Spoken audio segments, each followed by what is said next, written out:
Good morning.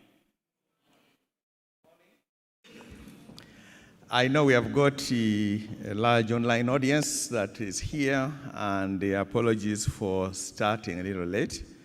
A lot of the roads of Kampala have been closed. But we are here, so we'll go ahead and share with what we have. Let me just make sure I can move this. William, where are you? William, you're there? Can we can move it?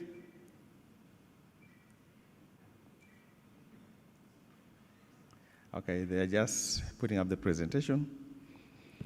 I may borrow your mic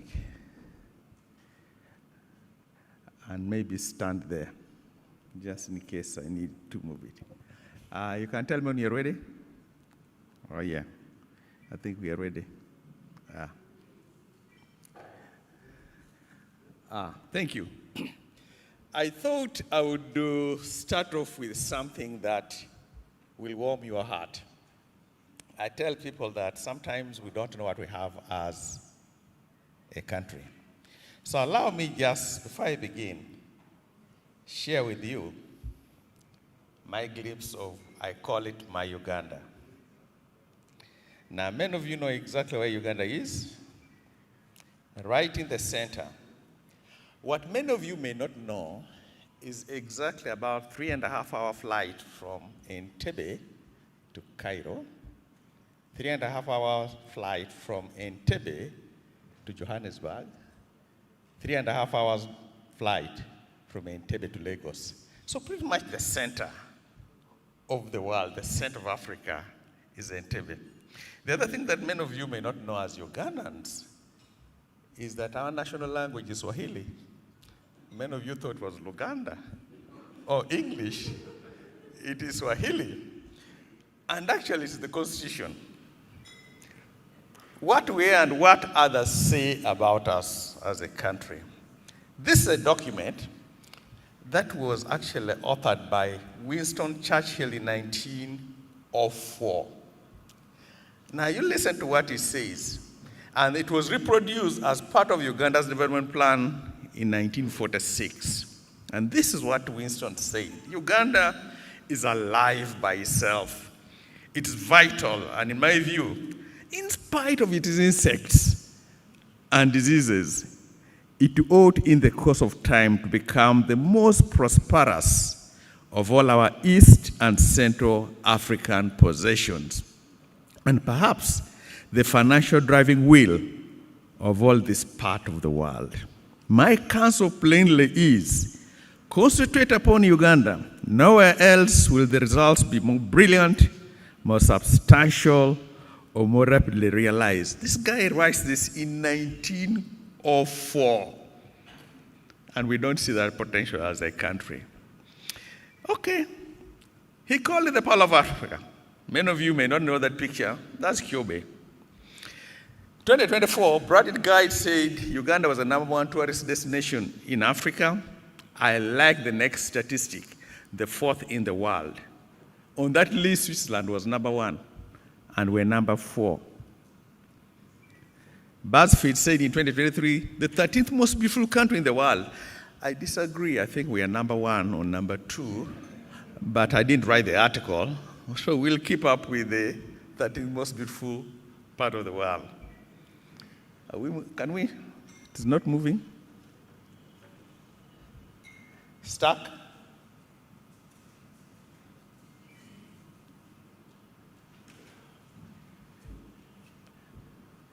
Are we good? Yes, we're there. We're the home of Lake Victoria, the largest freshwater lake in Africa. We have the largest number of mountain gorillas. I know if you're from Rwanda, you've been claiming that you have more gorillas than Uganda does. No. We have more gorillas than Rwanda. River Nile, the longest river in the world. We have the largest number of birds. Only in Uganda, please, if you're in a national park and a lion is chasing you, don't climb a tree. Because we have the largest number of tree-climbing lions. Rwenzori, which happens to be the third highest mountain in Africa, is right snow at the equator. You can't find that anywhere else. We the people love to work hard, to pray earnestly, to honor our traditions, to enjoy our fresh, unique cuisine. We create champions in all we do. If you're from Kenya, I think you can see the guy who is behind there. I know if you're from Tanzania, your guy hadn't even turned the corner. And we dance like there is no tomorrow. You can get to and across Uganda on Uganda Airlines.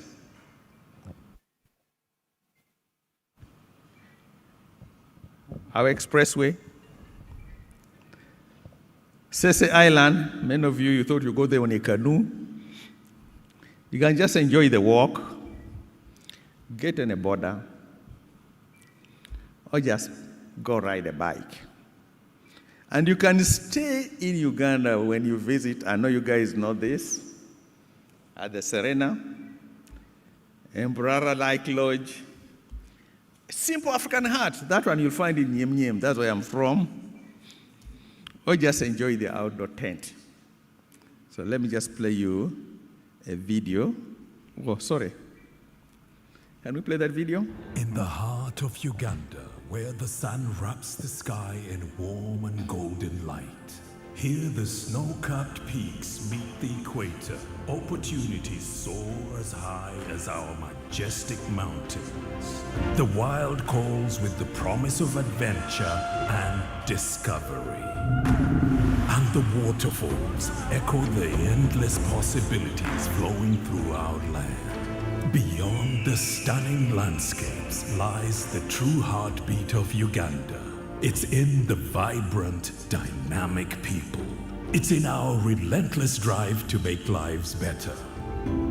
Our hope in tomorrow's nation builders. It's in the rhythm of our dance.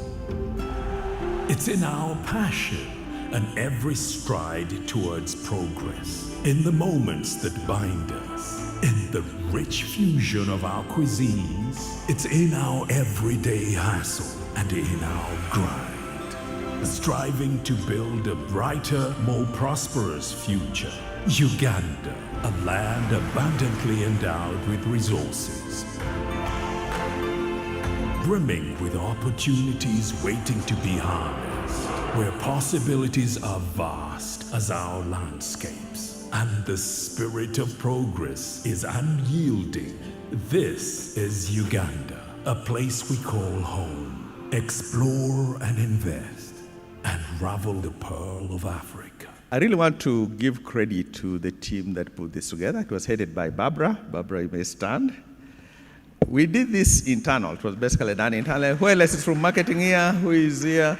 I saw Abraham. I saw Christine is here. The guys worked on this like for 5 months to produce it. And this is our view of Uganda. And I tell you that, and I say that sometimes when we tell you that this country is beautiful, our view of it is clouded by the number of potholes we go through, like the paddles went through today. But behind that is a country. Right now we have a lot of rains. If every place was closed. There are two things that cause dust. Decay will cause dust, or reconstruction.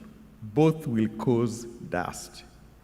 And today I can tell you the dust in Kampala, they all decided to break the roads and fix the road all at one time.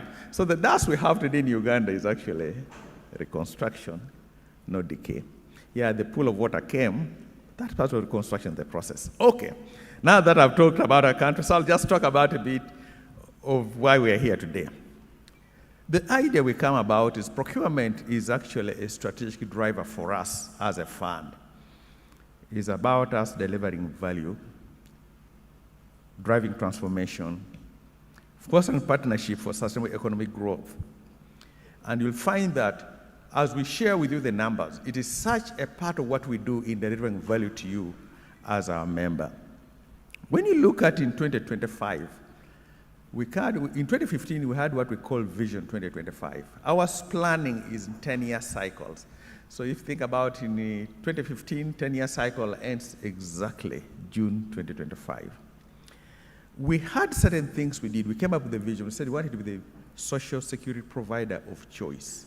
And the underlying word was choice. We knew we're the only one on the block. But we want you, when you go home at night, say, thank God I saved with NSSF. Because as you do it makes a whole lot of difference. And we had a purpose, making lives better by making savings a way of life. Then we had what we call the promises we've given you, our members, our value proposition to you. There are three. Safety. That when you become eligible for your money, the money is actually there.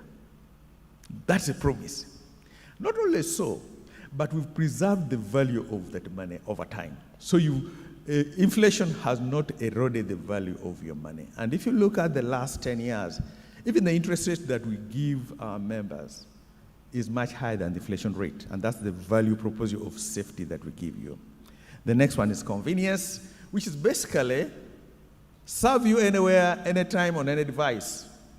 Today you can open an account from your bedroom. You can initiate a claim from your bedroom. You can deposit money in your account from your bedroom on your phone, making it easy for you to do business with us. The third value proposition was empowerment, that we can help you so that we are much more than a retirement fund. Don't wait until you're 55 to enjoy the benefits of being a member of NSSF. That's why recently, and Barbara will talk about it, we launched Smart Life. And the Smart Life we launched was basically to enable anybody in this country be able to save. So that as you wait for 55, you've saved something that can help you sort you out along the way as you go there. So we set ourselves our goals. In 2015, we set goals that by, and I'm going to do this how our strategy reads, it's actually a storyline, composed one sentence. We said if we have our staff engaged, and we can measure that engagement by what we call the staff satisfaction rate. Our target was we needed to have our staff at 95%. In 2015, they were around 71%. And we give them the right tools, the processes that allows us to process benefits in one day, at least the age benefit in one day. At that point, we're processing that age benefit in 18 days. Then you as our customer, you will be out, and you like us. And we can measure that by saying the customer satisfaction is 95%. You will then entrust us with your savings, which will help us grow our balance sheet. At that point, it was 5.5 trillion. So our target by June 2025 was to be 20 trillion. So how have we done? If you look on the staff satisfaction, we're at 89%.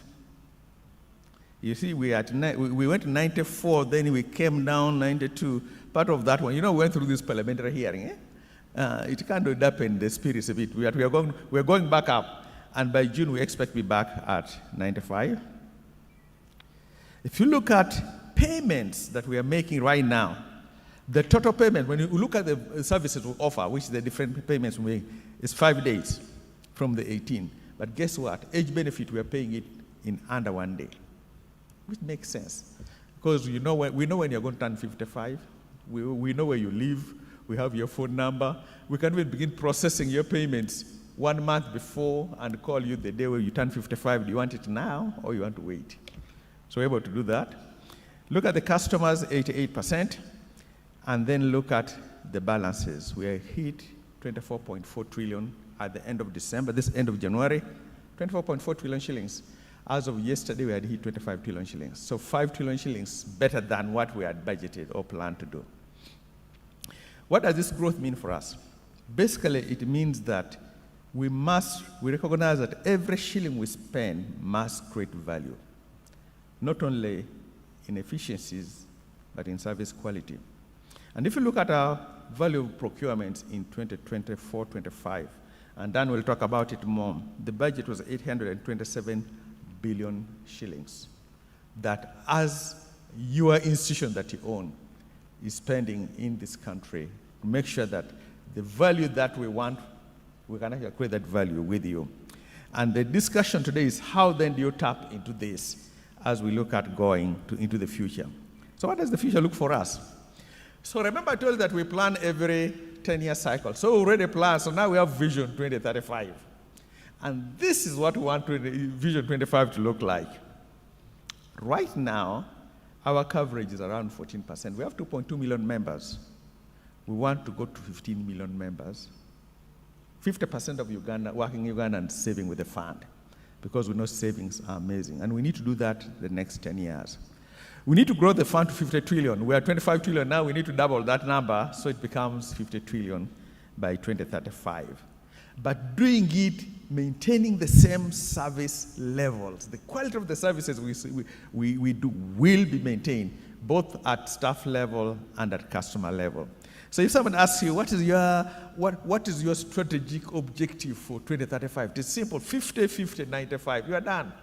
Even our drivers know it, 50, 50, 95, that's where we'll be. So our business model is really focused on three things. We have to maximize coverage and contributions. I say we want 50% of people saving with us, 15 million Ugandans. We have to get our maximize earnings. The third one, maximize value to members so they stay longer with us. When you hit 55, we want to make it so good for you that you don't have to leave. You stay, because we are offering and bring value to you in the things that we do. I will not go too much into this. In terms of the things that we want, this thing empowering more people to save is really what we want. And if you look at the willingness, compliance, incentive, partnerships where you're going to come through, technology that we'll talk about, and then attractive voluntary products. Increased capacity to save, not financial literacy, entrepreneurial support, we're doing that. So that if many of you who do not really take advantage of some of the things that we have, I don't know whether you're aware that about, in a period of 4 years, we have actually seed-funded startups, 430 startups. We've created 14,000 direct jobs who have saved the fund. And as of yesterday, they saved right around 1 billion shillings. So we know if we create the jobs, you will be our member in that case. So that is something that we really look forward to, that we can do much more. We hope to do 1,000 by 2030. So if you have got a business, begin to think about how you can go on our website. There's a whole module you can go through, self-paced, and takes you through 8 modules on how to run a business. And we have case studies, not an American or an Englishman, but somebody in Wandagea who you know, a brand you know. How did they make it? And you get to learn something about that case so that you can succeed in your business. When we look at maximizing earnings, we're getting into a lot of areas. By the way, when we see the fund, let me just tell up front, no, we're not putting money on walking away. We're putting money, for that money we take an option to take 6%, to share 6% of your company. So we're investing in your company, it's not a grant. We're actually investing in your company. Now, if you stop a minute and think, oh my goodness, NSSF can be my co-investor, how much value does that mean to your business? I think it's quite a lot. And then, of course, maximize value for our members so that they do not leave in terms of things.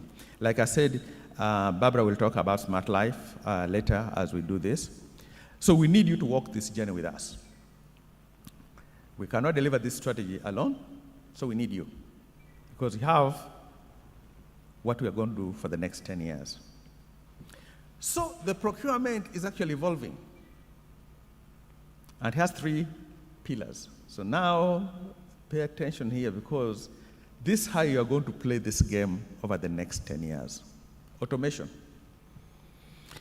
Many of us are still running with paper. NSF is now 98% paperless, which means very soon, if you want to interact with us, you'll need to be paperless, because we don't have a place to put paper. Then sustainability. This one we'll talk a little bit about. The whole world is now looking at 3 things. We call it planet, we call it people, we call it profit. When you're doing your business, we want you to conduct your business in such a way that you don't destroy people, you don't destroy the planet we live in, and yet you still will be profitable. And the world is moving towards that. Let me just explain about this thing about people that we don't even think. Think about this.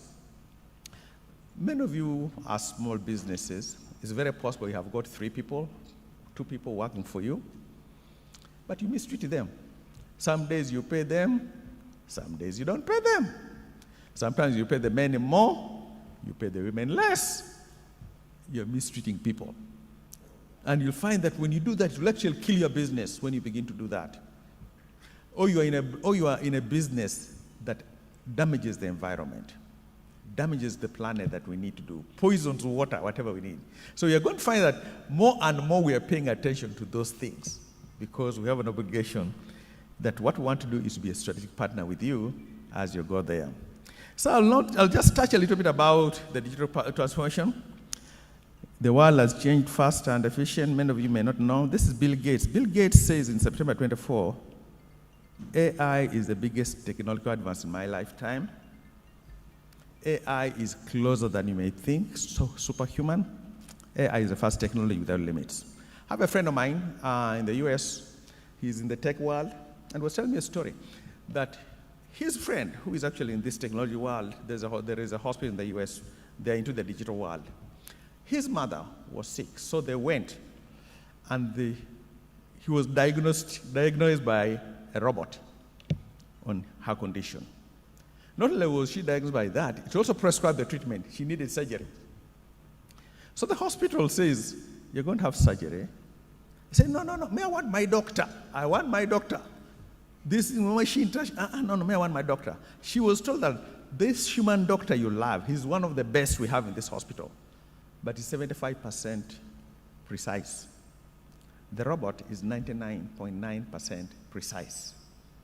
She weighs what she needs to do. She says, there's no machine that's touching me. So she went and had an operation. The doctor did the operation on her. Unfortunately, she passed away.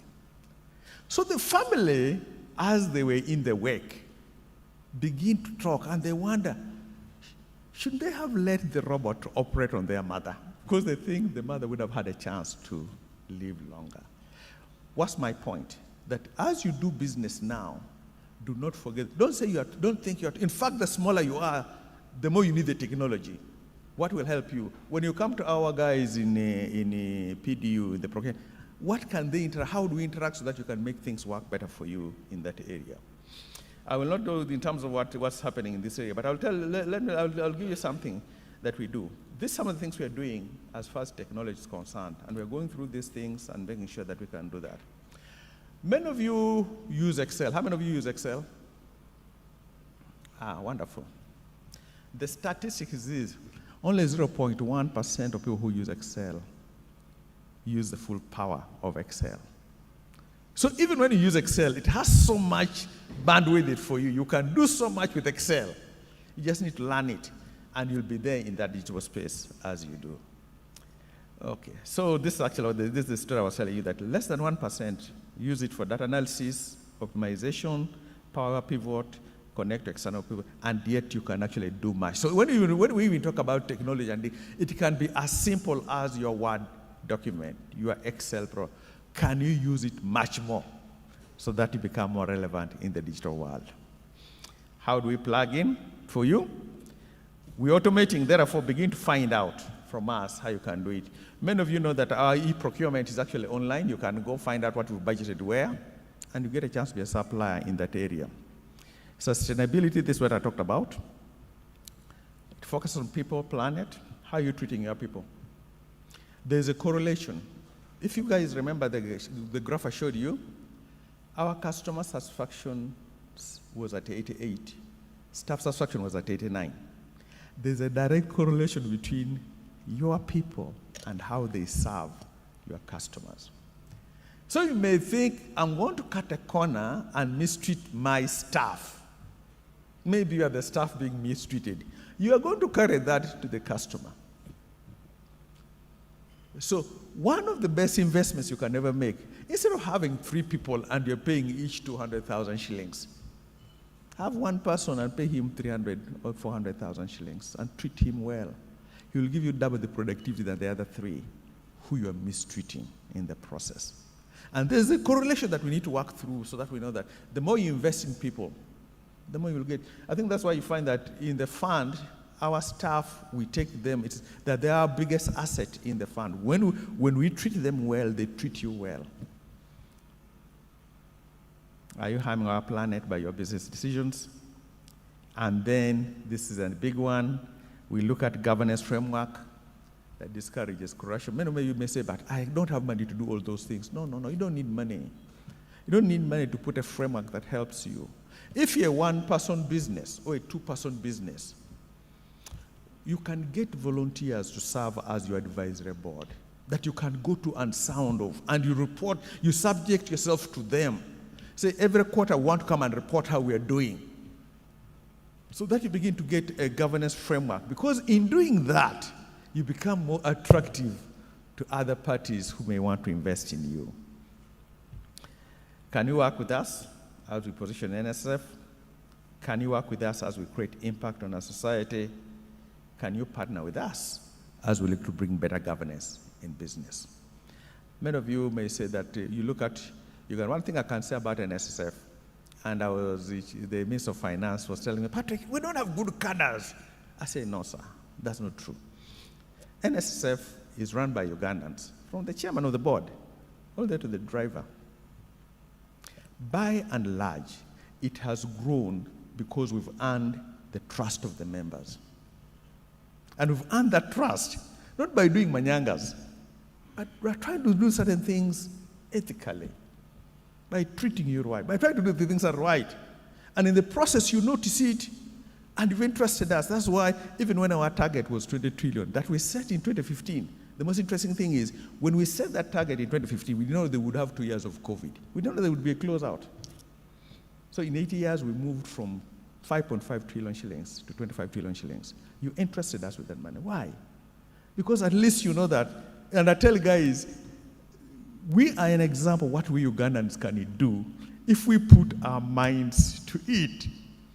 I joke with my friends in Kenya, normally we tell that the Kenyans work harder, work smarter.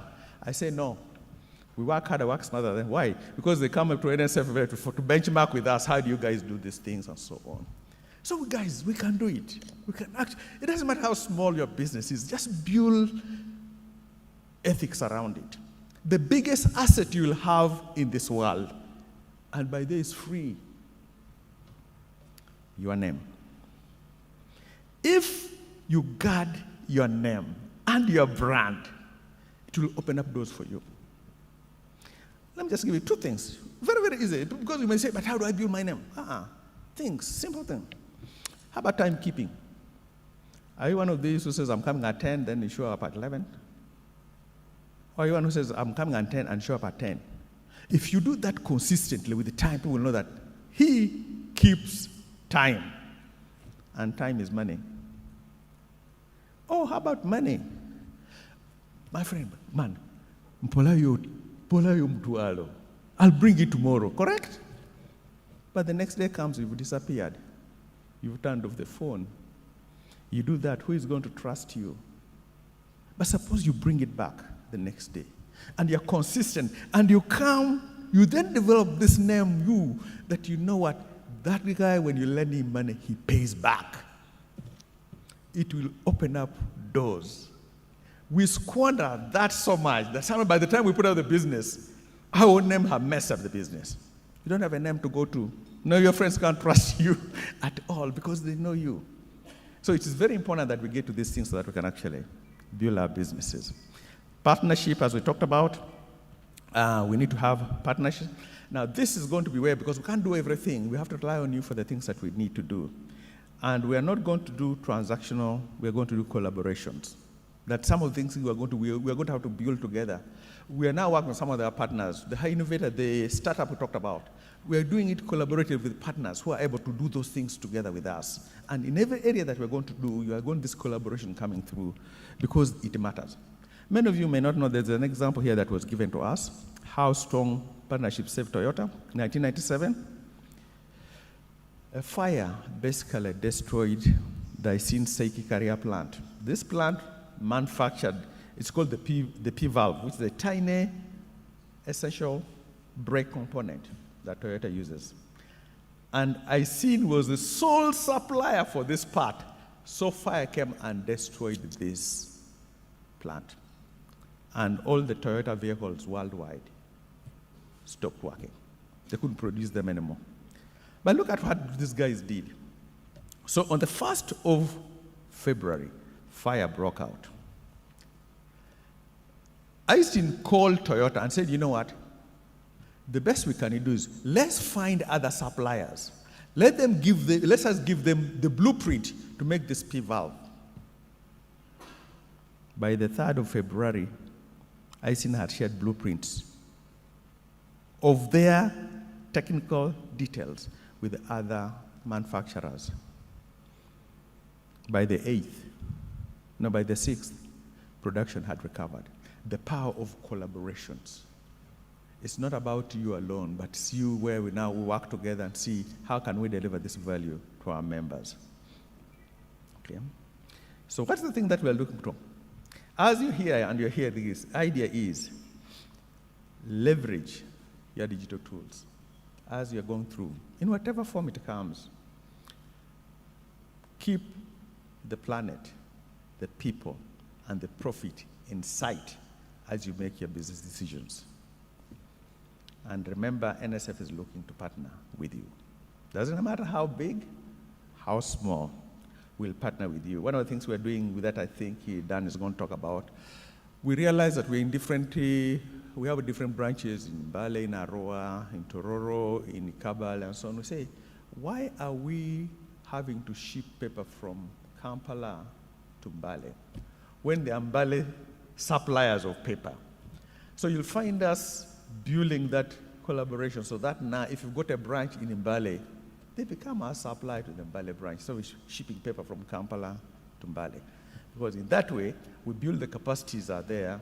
We have a more collaborative partnership as we do that. So we need to create a procurement ecosystem that is resilient, transparent, and efficient. One that sets the standard in Uganda, even as it inspires others globally. Thank you very much.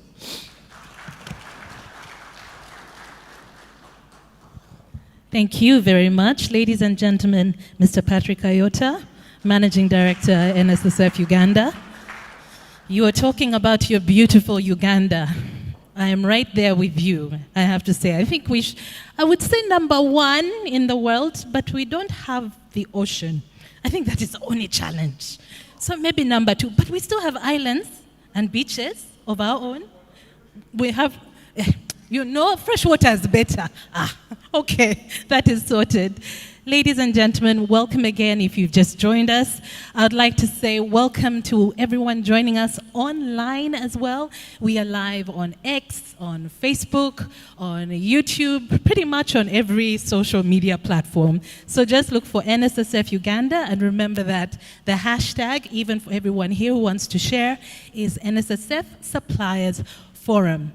Now, there's quite a lot that was touched on. I also felt like we were talking about life in general and values, not only for businesses, for the collaborations that I'm sure will come from today, but even as an individual. And then you were talking about leveraging the digital platforms that are available. And I have to say, I thought about myself. I, as Christo Newman, I am a vendor here today, and my relationship with NSSF goes back more than 20 years. Yes, I am not 20. To the time I was a university student, starting my first radio job, and part of my employment contract at the time was I started saving with NSSF. So I was one of the lucky ones who hadn't even finished university, and I was already saving with NSSF. Now, for a long time, like so many people, I fought the need to be on social media.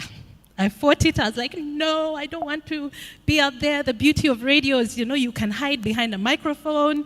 Things have changed now. Radio stations are live on social media. There are cameras everywhere. And about 10 years ago, I would say about 10 years ago, I attended, I think it was a course on the future of media. And the future of media was made clear that whatever you do, if you do not have an online presence, you're going to die out. So I made the decision then. I think at the time it was just Facebook. We didn't have TikTok. We didn't have Snapchat at that time. But then I got onto Facebook, then I got onto Instagram, and I started to build my brand. And I wasn't even thinking about it as another source of income. But once COVID hit, I had an online presence. And many people were at home not working. That was probably, for me, the busiest time of my life. Because I was active online, I was cooking, I was doing all manner of things. I started doing interviews online. I started having conversations about financial literacy. And that led me to doing even more work with NSSF Uganda. Now, as a host for Friends with Benefits, that's the TV media side, but eventually even having conversations around financial literacy on the digital platforms. Something that was very exciting. And as you see me here today, again, working as a vendor today. So much as he was saying that everything NSSF is looking for needs to create value, as suppliers and vendors, you must also be part of the value creation. So allow me to invite our next speaker right now. That is the head of Procurement Disposal Unit from NSSF Uganda. Please give a warm welcome to Mr. Dan Mugura. Please come on up. And he will be speaking on value creation and sustainability.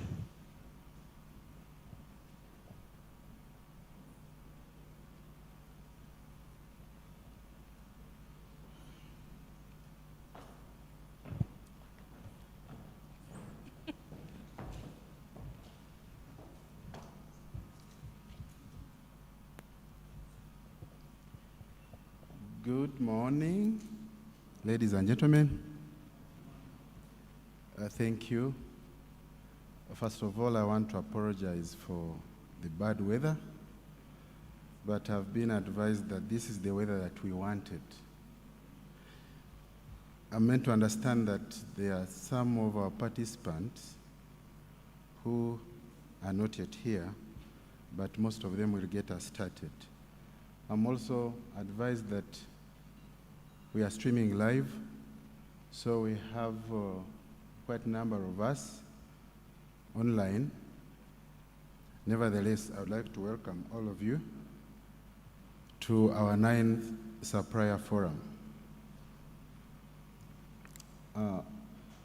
Patrick, later I will request you to introduce some of our EXCO members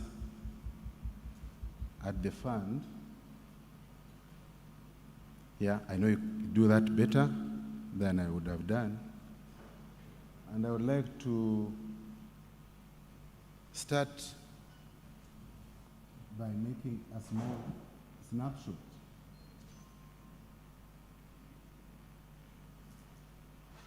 The theme at the fund is unlocking the future of procurement at the fund. When we are unlocking the future of procurement, we are doing this not with us alone, but with our partners.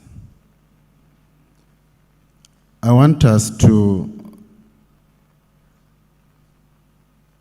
sorry.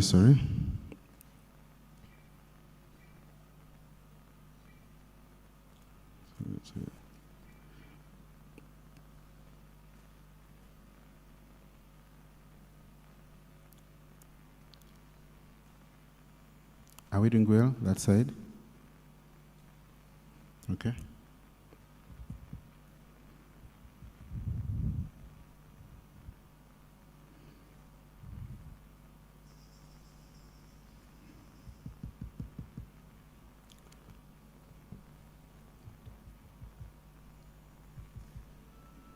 Thank you. I'll start by sharing with us the participation rate of the private sector into the public sector procurements. We all do come from the private sector, or in one way, we come from the public sector, but I want us to appreciate how many of us have had an opportunity to do business in the public sector. And this is part of the reasons that we are here. A World Bank study says 18% of the private sector do business with us in the public sector. And what does this call for? Global participation and everyone's involvement to tap into opportunities of the public sector. Now the question is, are we ready for the future in procurement? We have opportunities in procurement. Do we actually know that they do exist? Are we ready to do business with the fund? Like my colleague Patrick indicated, we have a lot of opportunities, but what kind of relationships are we doing to make sure that we tap into the existing opportunities in public procurement? The reason we do organize this supplier forum is to ensure that we cut short at an arm's length the kind of relationship that we do have with our suppliers. A procurement evolution, we started with manual processes, not only at the fund, but across the globe. And initially they had been transactional. Transactional in a way that, like in any transaction, when you go to shop for any product, the challenge is, I need this product, and after getting the product, there's no motivation to go back to this supplier or the vendor or the manufacturer of this product. Even like at home,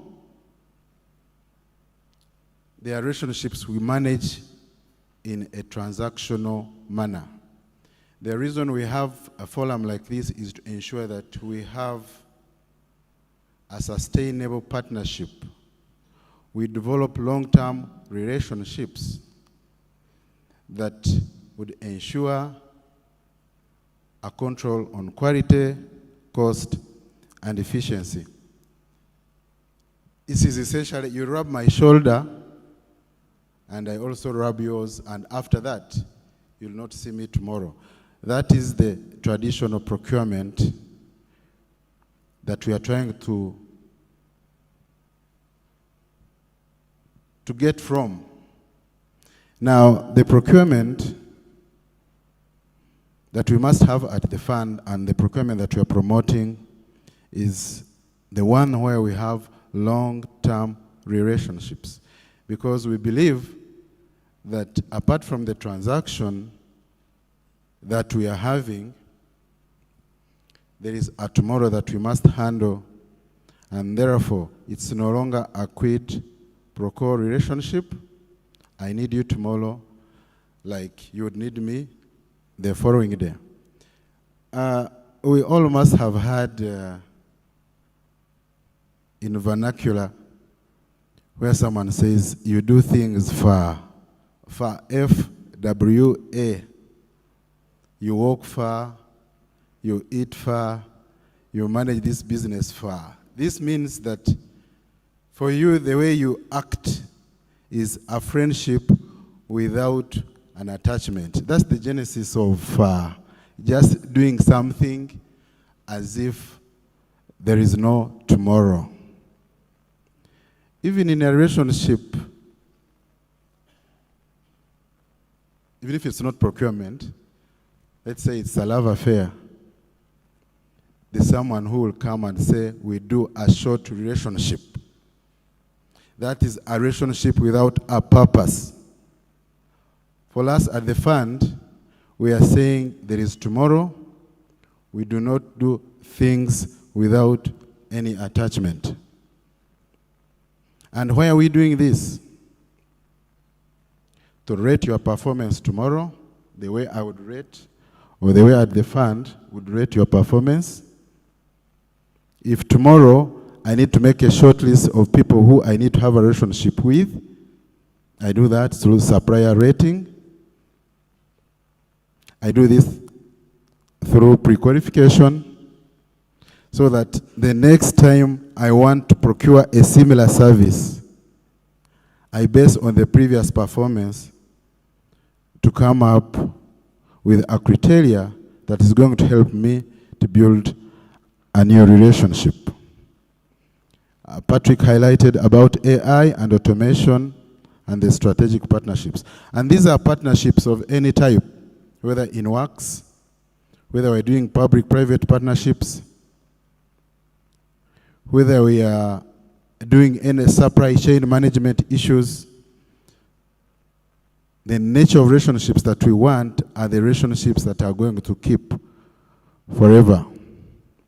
And 60% of our leaders say that it's important to have a critical feature that talks about these strategic relationships. Where are we as the fund, as the country, as the globe, but specifically at the fund? We are committed to timely payments. In my introduction at the fund,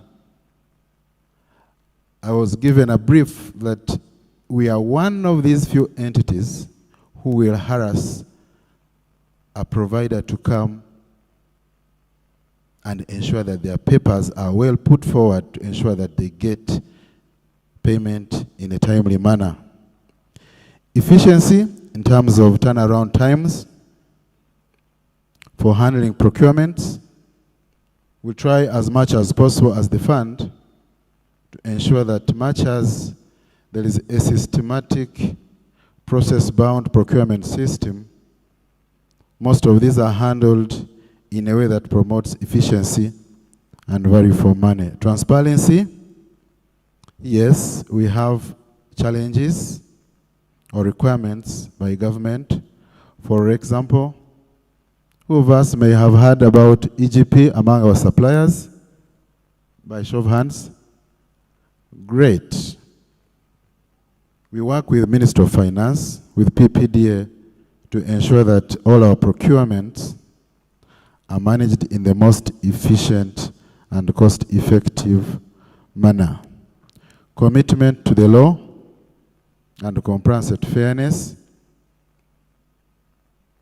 This is not only a requirement of the law, but a good practice. I'm happy we have the ED, PPDA, during the Q&A that we shall have towards the end.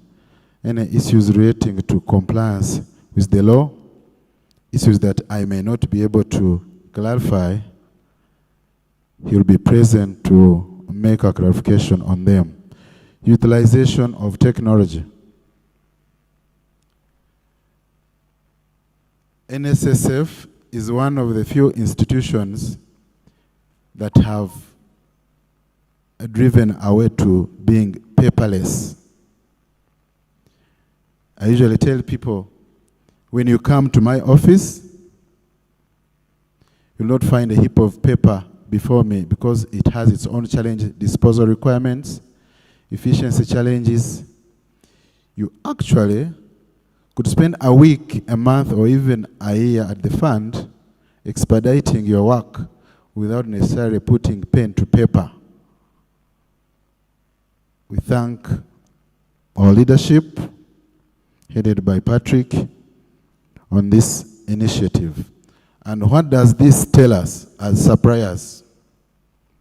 We have electronic bid submission. We use emails. Now I'm happy most of us do have emails. We can scan documents, submit. We can have evaluation done online with the system called EGP. You can evaluate, communicate an award, display on the notice board without necessarily using paper. So as suppliers, what does this tell us? If we have to move together in a long-term relationship, then we must up our technology to ensure that we meet these requirements.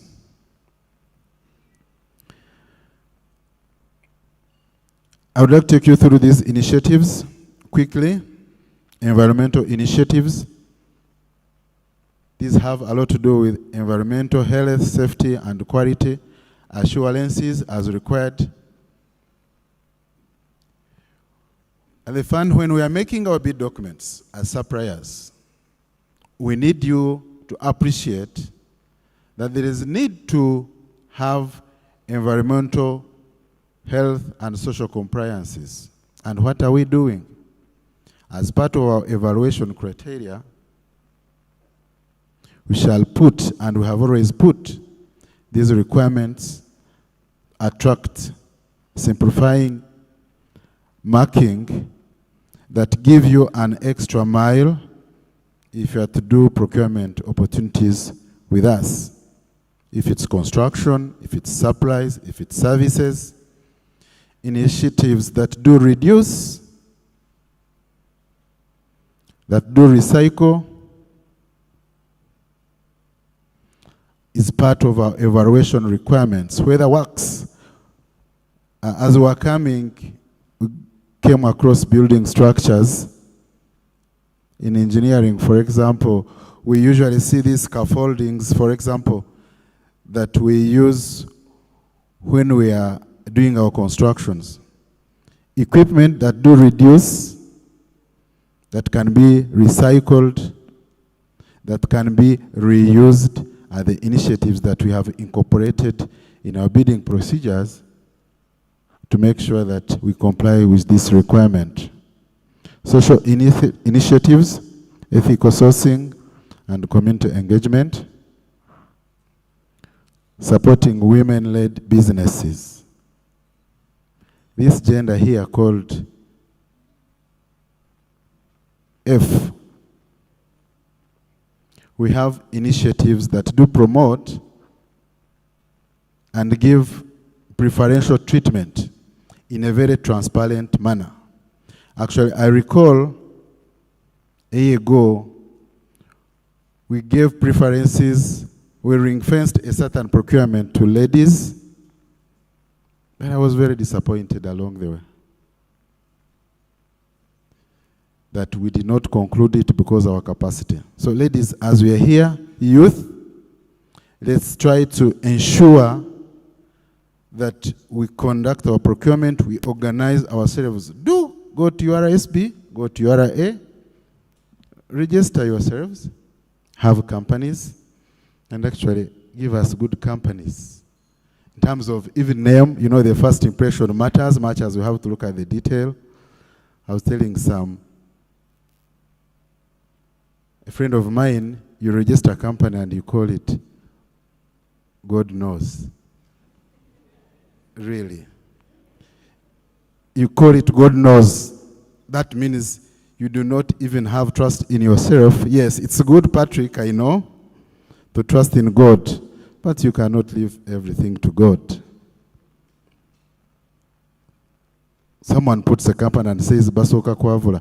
And actually, yes, that would make sense because we promote supplier development in 2 phases. Because you are saying we've started by crawling and we shall get there.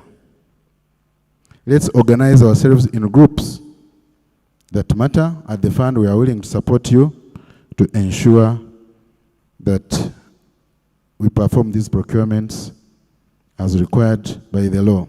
Government initiatives. We verify supplier credentials to ensure transparency, ethical conduct, and fairness. Why procurement is transforming? Digitally, it's a requirement. If you walk slowly, then we shall leave you. And the fact that I would not want us to leave you, then that means you are dragging me behind. So let's work together and move together. Sustainability pressures, like I have earlier indicated, supply chain disruptions, demand for transparency and agility. All these are initiatives that we have at the fund that promotes sustainable and green procurement. Trust, collaboration, technology, sustainability. Like I've already indicated, we need to have relationships between just rubbing my shoulder and I rub yours. Quickly, I want us to talk about initiatives that we have put in place as the fund in compliance with the law to ensure that we develop ourselves as suppliers.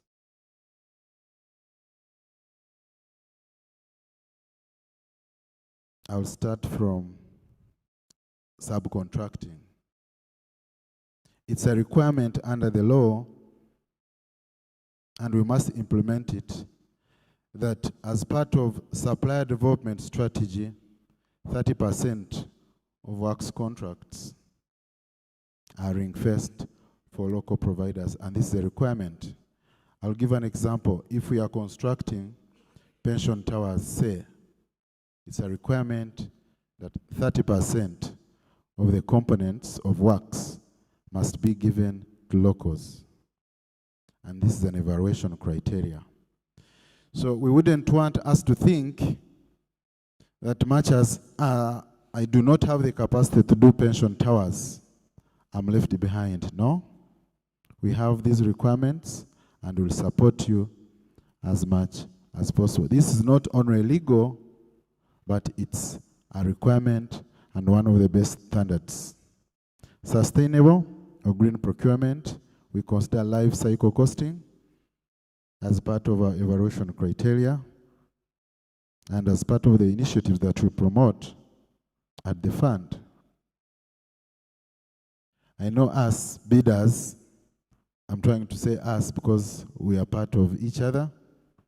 Two-tier system for admin reviews, an initiative that is being promoted and an initiative that is in the law. Previously, whenever there is a disgruntled or unsatisfied provider, would require that you complain first to the accounting officer, and if you are not satisfied, according to the accounting officer's response, previously before the amendments, you'd require to go to PPDA, and then later, if you are not satisfied with PPDA decision, you'd go to the tribunal. But now, there is a two-tier system.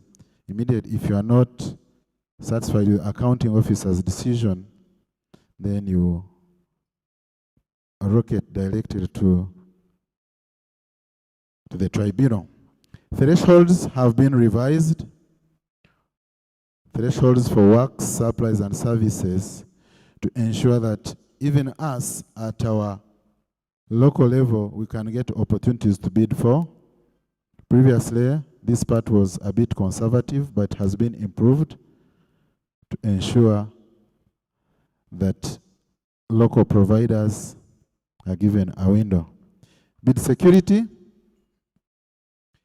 A study was made why the Chinese and other developed countries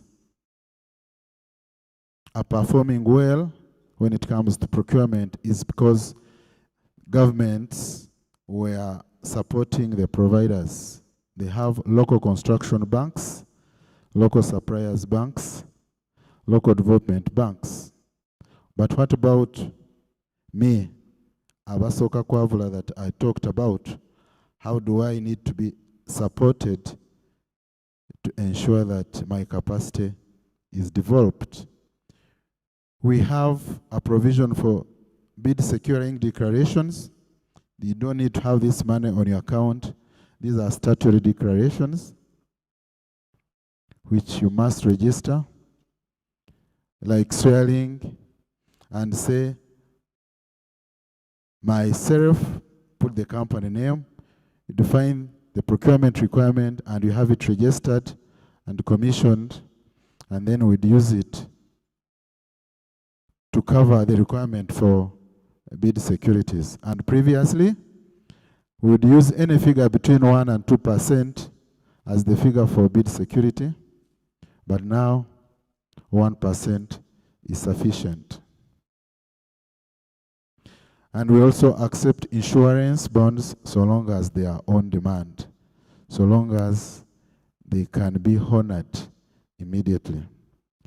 Performance securities, previously it was 10% of our contract, but we say, look, we have to develop our contractors locally. The law was amended, new regulations issued, and it's now 5% of the value of the contract. And we do accept performance securing declaration. At an appropriate time, our CS will give more guidance on these statutory instruments, on the authenticity in our Q&A session. Reservation and preference schemes to special interest groups, women, youth, and PWs and PWDs. No payment of bid security for this requirement. Bidding fees are not charged. And the annual turnover should not exceed half.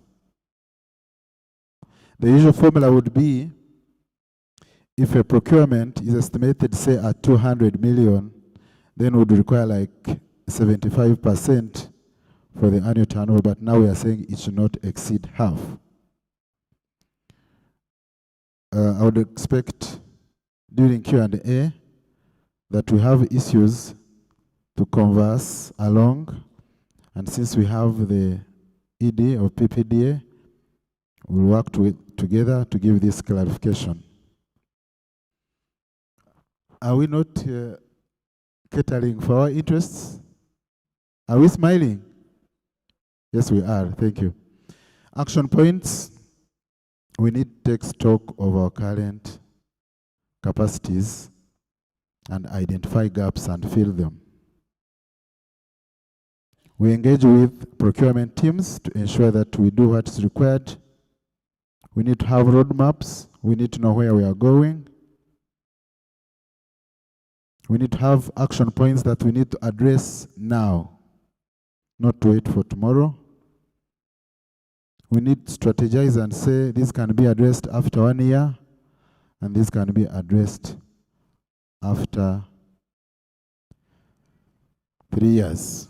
At the fund, we have a wide range of opportunities open for market. And I know all of us here in these categories are well represented. We have a big budget that caters for all of us. And I want to ask clearly that our bid opportunities are always open. Depending on the thresholds, we open them up, we do restricted, we do requests for quotations, and like I had earlier indicated, these thresholds have been revised to cater for our supplier development schemes. This marks the end of our presentation. I would like to thank you very much for listening. Thank you very much. Patrick, when you were away, I made a request. This is my first time to give an instruction to my supervisor. At an appropriate time, we'll request you to introduce part of our EXCO members, I mean all our EXCO members who are here, and any other individual that you may think the public needs to appreciate. Thank you very much. Thank you very much. Ladies and gentlemen, round of applause for Mr. Dan Mugura, Head of PDU at NSSF Uganda. The opportunities are there. That is one thing that is becoming clearer and clearer, right? So, the future of procurement, innovation is incredibly important. And that is an effort that has to be made by everyone moving forward, because we see how the world is changing so rapidly. So in terms of the value that you're creating, you're providing, that is something that we all have to think about. Now, I do know that more and more people have joined us online. I see the numbers are going up. So welcome to everyone who is watching, streaming online. And the room is filling up as well. If you've just come in, welcome to the annual Suppliers Forum for NSSF Uganda. It's fantastic to have you here. I would like to recognize some of our special guests here with us right now. The Public Procurement and Disposal of Public Assets Authority Executive Director, that is Mr. Benson Turamye. Thank you so much for being here with us today. I'd also officially like to recognize the Head of Marketing and Corporate Affairs, NSSF, that is Barbara Teddy Arimi. Thank you so much. And I would also like to recognize the Corporate Secretary for NSSF Uganda, that is Mrs. Agnes Tibaita Isharaza. Thank you so much for being here. I'm also told that we have members here with us from the Ministry of Finance. If you're here, please just stand and wave. Okay. Anyone here from Uganda Revenue Authority? If you're here, there you, I see you in white and red. From Kampala Capital City Authority, KCCA, if you are here with us, please just stand and wave. Also from the Uganda Registration Services Bureau, here with us? Okay. And IPPU, the Institute of Procurement Practitioners of Uganda. That's something I've learned about today, and I want to find out a whole lot more. Now, we are talking about so many opportunities. Dan, I think, highlighted some of them. And the question is, what are you going to be part of? As Ugandans here in this room with so much potential, I believe it's over 300 billion shillings in this space. What are you taking? Taking sounds like a big word, but yes. I'm here in my capacity as a vendor. Not even scratching a tiny bit of that 300 billion. But the opportunities for Ugandans, especially if you're open to innovation, if you're open to AI, are just immense. I would now like to ask that the Executive Director of PPDU joins me on stage right now just to share his comments, a few remarks. So please welcome Mr. Benson Turamye here with us today.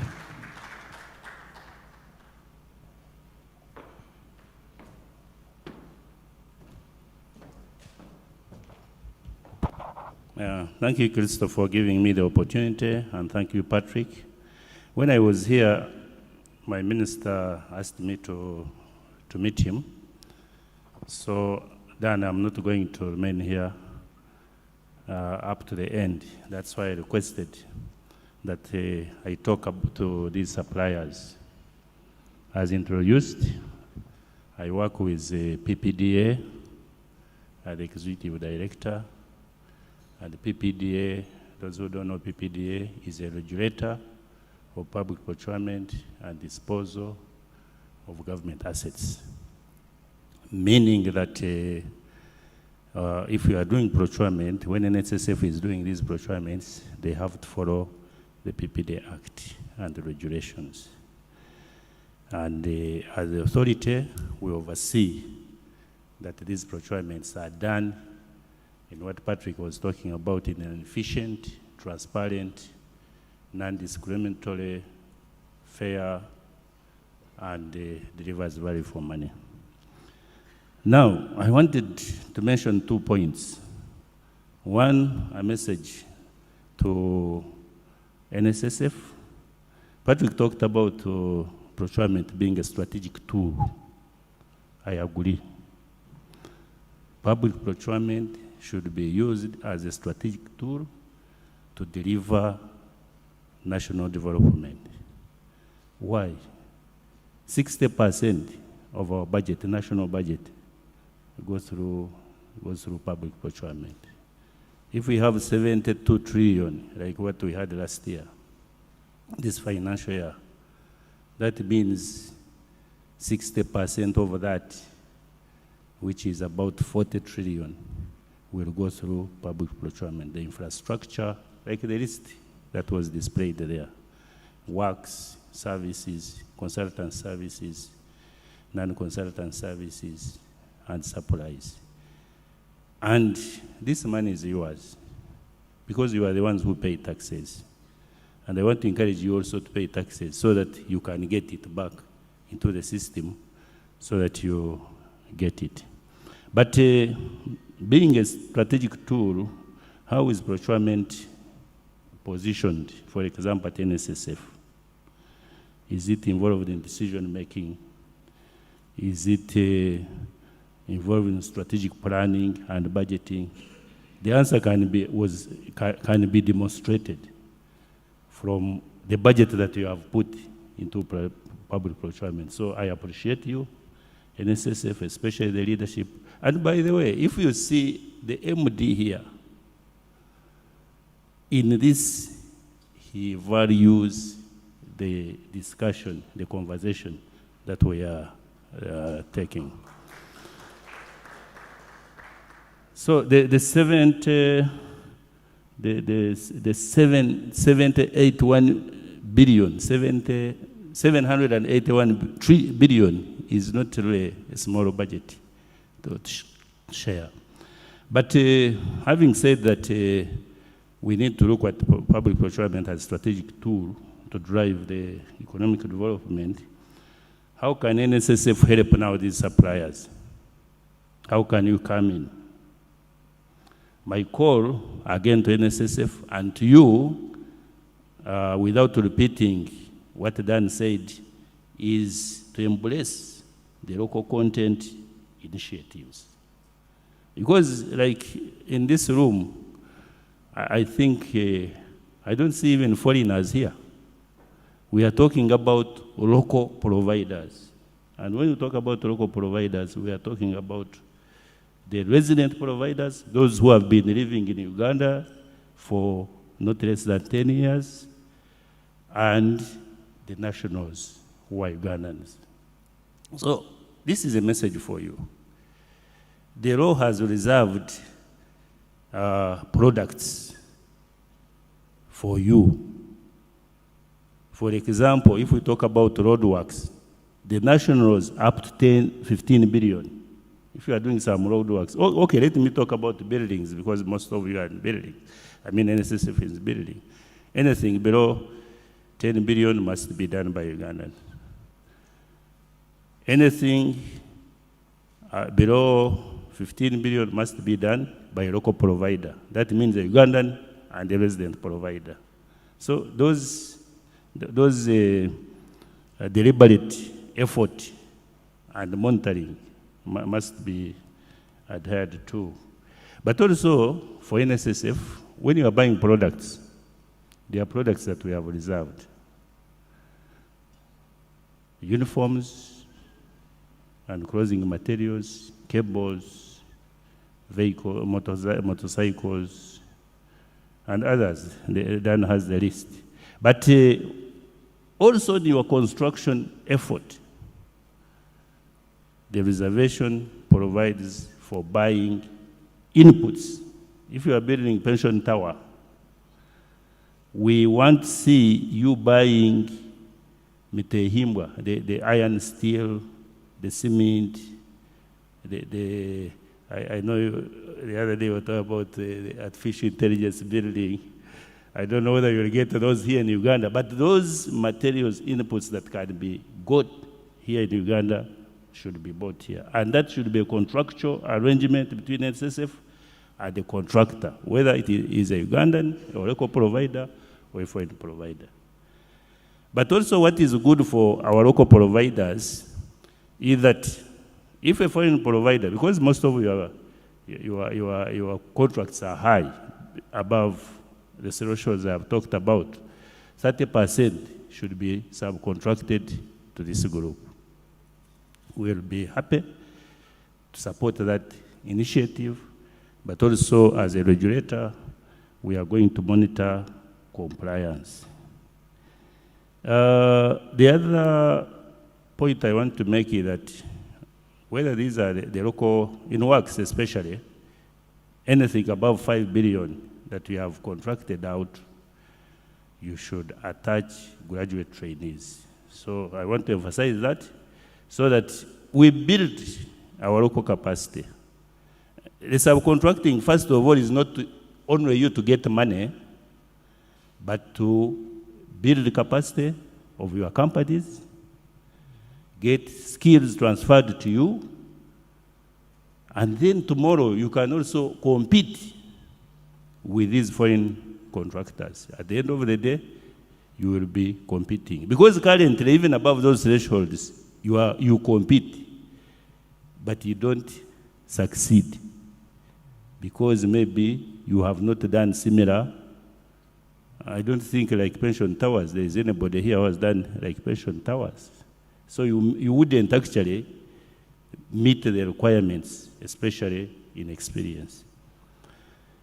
Dan talked about special interest groups. I want to appreciate that. If you are a disabled person, if you are a woman, I see the majority of participants are women. If you are youth, go and look for the 15% of 781. That reservation should be, and 15% is 117 billion. So if that 717 billion is awarded or contracted to the three categories, I think this country is going to change. I believe, especially in women, men don't take me in bad spirit, because they can invest the money that they earn. They are not wasteful, and I appreciate this initiative by government that they should get a share of all government procurement. I'm talking about 117 billion in NSSF, but we are talking about 15% of the 42 trillion I've talked about. It will transform this country. Thank you very much. I want to stop there. But also, maybe lastly, government entities want you more than you want them. And at times, I get shocked when they say that these procurements, public procurements, are corrupt. There is a lot of corruption. Don't accept corruption tendencies in public procurement. Because if all of you said no to corruption, corruption will end. And you will get contracts. You will get contracts. But in the case it happens, or you feel you are treated unfairly in the procurement process, that's why PPD was established. And we have a clear complaints handling mechanism. Please don't be scared not to complain. But what I know also, maybe it is not NSSF, delayed payments is becoming, in NSSF I don't think it's there. But in other government agencies, we are struggling. Yesterday even we had a meeting with Minister of Finance to pay domestic arrears. I know most of you are looking at demanding money from government, but hopefully next financial year your domestic arrears will be paid. I thank you for listening to me. I came with Freeman Ibinjira. He's my senior officer, and when I leave, I think take over. Thank you very much. Thank you very much. Ladies and gentlemen, a round of applause for the Executive Director, PPDA, Mr. Benson Turalmie. Thank you so much for sharing your thoughts with us. I hope that we are all doing well after, as I said earlier, the blessings from the heavens this morning. So wherever you're joining us from, whether you're here or online, thank you so much for being a part of this. I've noticed, at least from many of you are vendors in the room, potential and existing, that you are writing things down furiously. So I'm like, people are taking notes. So on that note, we will actually be taking some of your questions later, because I imagine as you hear more, you might have a few questions. So we shall have a discussion later, and this is to encourage you to write down your questions, and please just share them either with me or any of the NSSF staff here so that we can get to those later on. So again, if you have any questions, please share them with us. And if you're online, you can always use the hashtag NSSF Suppliers Forum. Now, ladies and gentlemen, I would like to invite our keynote speaker next to make his address.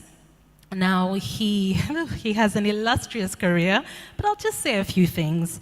He worked as a procurement officer with the United Nations Children's Fund for a while, and then he was head of contracts, grants, and procurement specialist. That's at African Forum for Agricultural Advisory Services.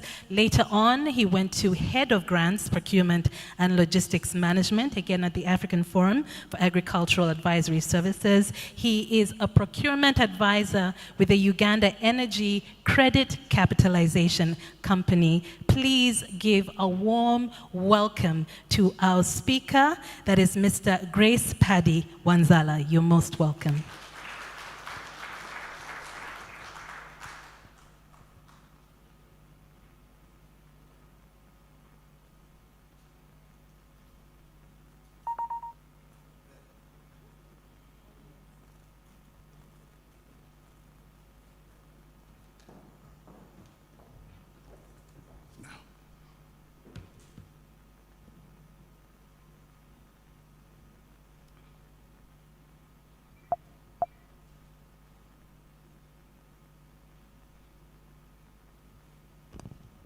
Is this afternoon? Good afternoon, ladies and gentlemen.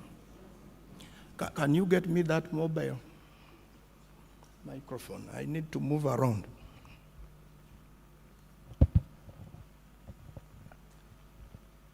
Good morning, ladies and gentlemen. Is it afternoon? Good afternoon. It's working? As if the voice is too low. As if the voice is too low. Which one is better? This one. Hey. So you are locking me here. I want to first of all reintroduce myself. I am no longer a practitioner. I am a vendor. I am like you. So I am a vendor of NSSF,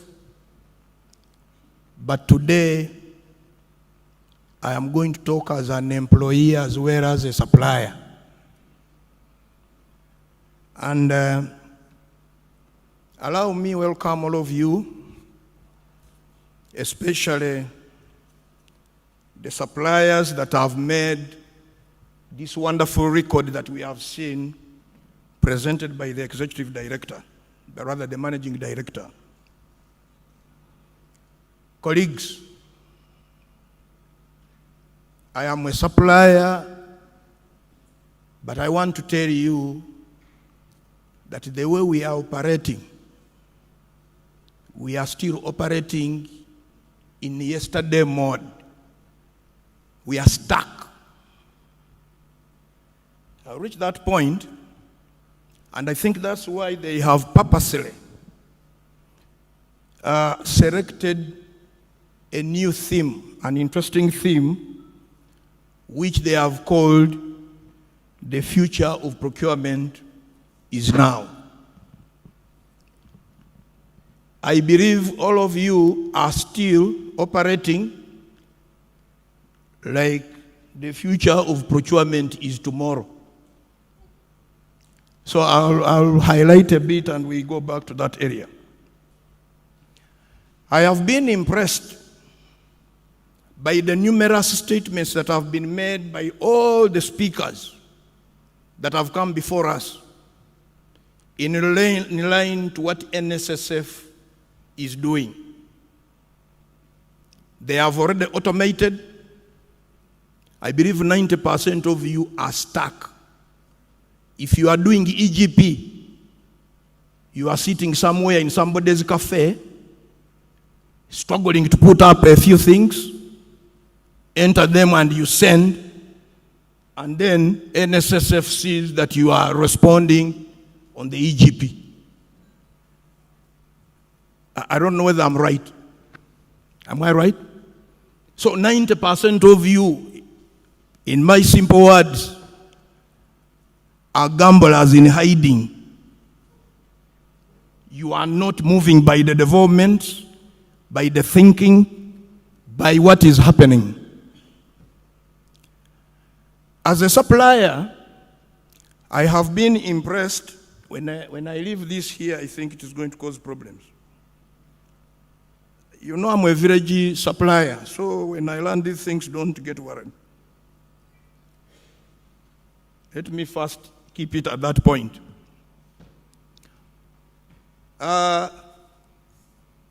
You realize that what the most interesting thing NSSF is doing is that a few years back, nobody would know his balances of his NSSF contribution. Right now, I am believing that there are so many products that are being utilized. You can now apply for a loan. Is it to buy a house? Start contributing.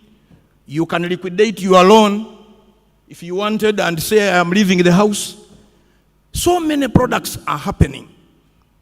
Now, what is interesting to note is that NSSF has only scratched a small thing, scratching, for today's supplier forum. And they have brought me as a keynote speaker on 2 areas. Only to speak about Agile procurement. And I believe that at the end of this presentation, you should be able to do some semblance of Agile procurement. At least even if you fail to do, if you are in the other gambling mode I talked about of a cafe, at least go back with the idea, embrace it, and start changing. So what is interesting here? I have discovered in all the presentations that they have brought, there is an interesting thing. They want you to act quickly in the way you do your business. They want you to be flexible. They want you to collaborate. In other words, you must be alert and be able to inform changes rather than waiting. You are going to discover that our procurement system, all that said and done, there is the law, yes, but there are certain areas where if NSSF must change, the law may not be an end in itself. For example, do you agree that the customer needs now drive the change? Customer needs are like what? Let me give a simple example that we use every day. Look at a bank. When many of us thought that when they brought ATMs, they had solved the problems. Our customer needs changed. We said, no, we want to pay suppliers, rather our suppliers, our people, our transactions on our bed. They made now a package to enable you pay on the bed. On paying on bed, we are now saying some systems are not transferring money outside the country. With me, I want to transact with my international suppliers. The bank is struggling to adapt to the changes that you are looking for. Now, to us, NSSF is operating certain sectors, which I believe in the area of software development, they must be evolving in that form. But what methodologies are we using? Are we using Agile or traditional? Allow me now share some interesting thing here.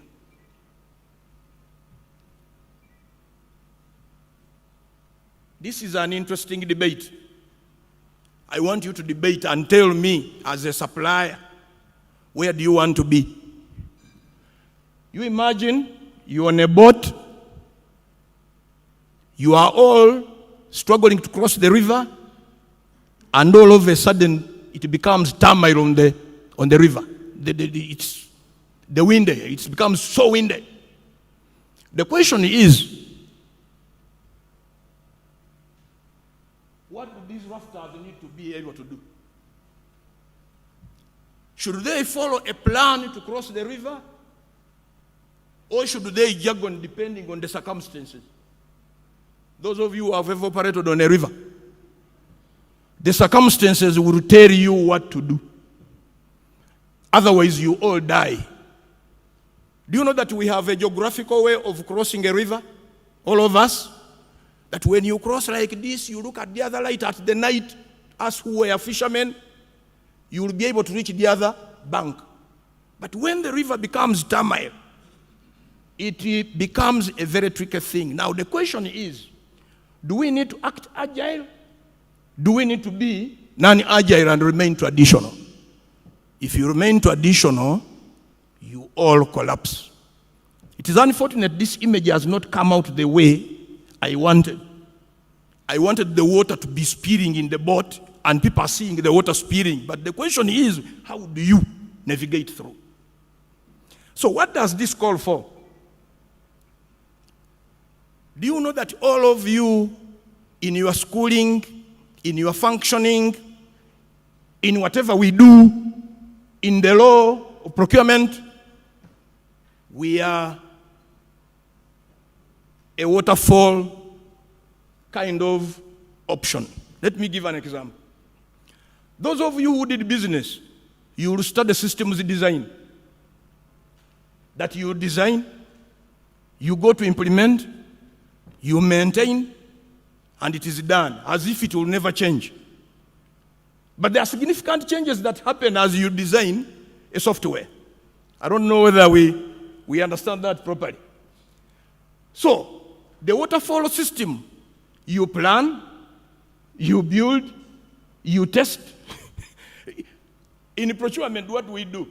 Ask a bid, get the specifications, ask a bid, evaluate, award, and the supplier goes and does only that he has put in the bid. If by any bad chance it doesn't work, he says, that is your specifications.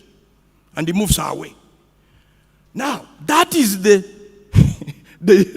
kind of iterative way that you deal with everything. So all of you are dealing in procurement in such a way that you don't mind whatever happens to NSSF.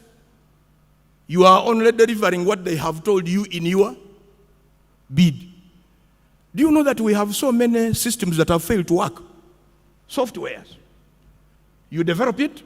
When you go to ministry in public service, there was logics in public service.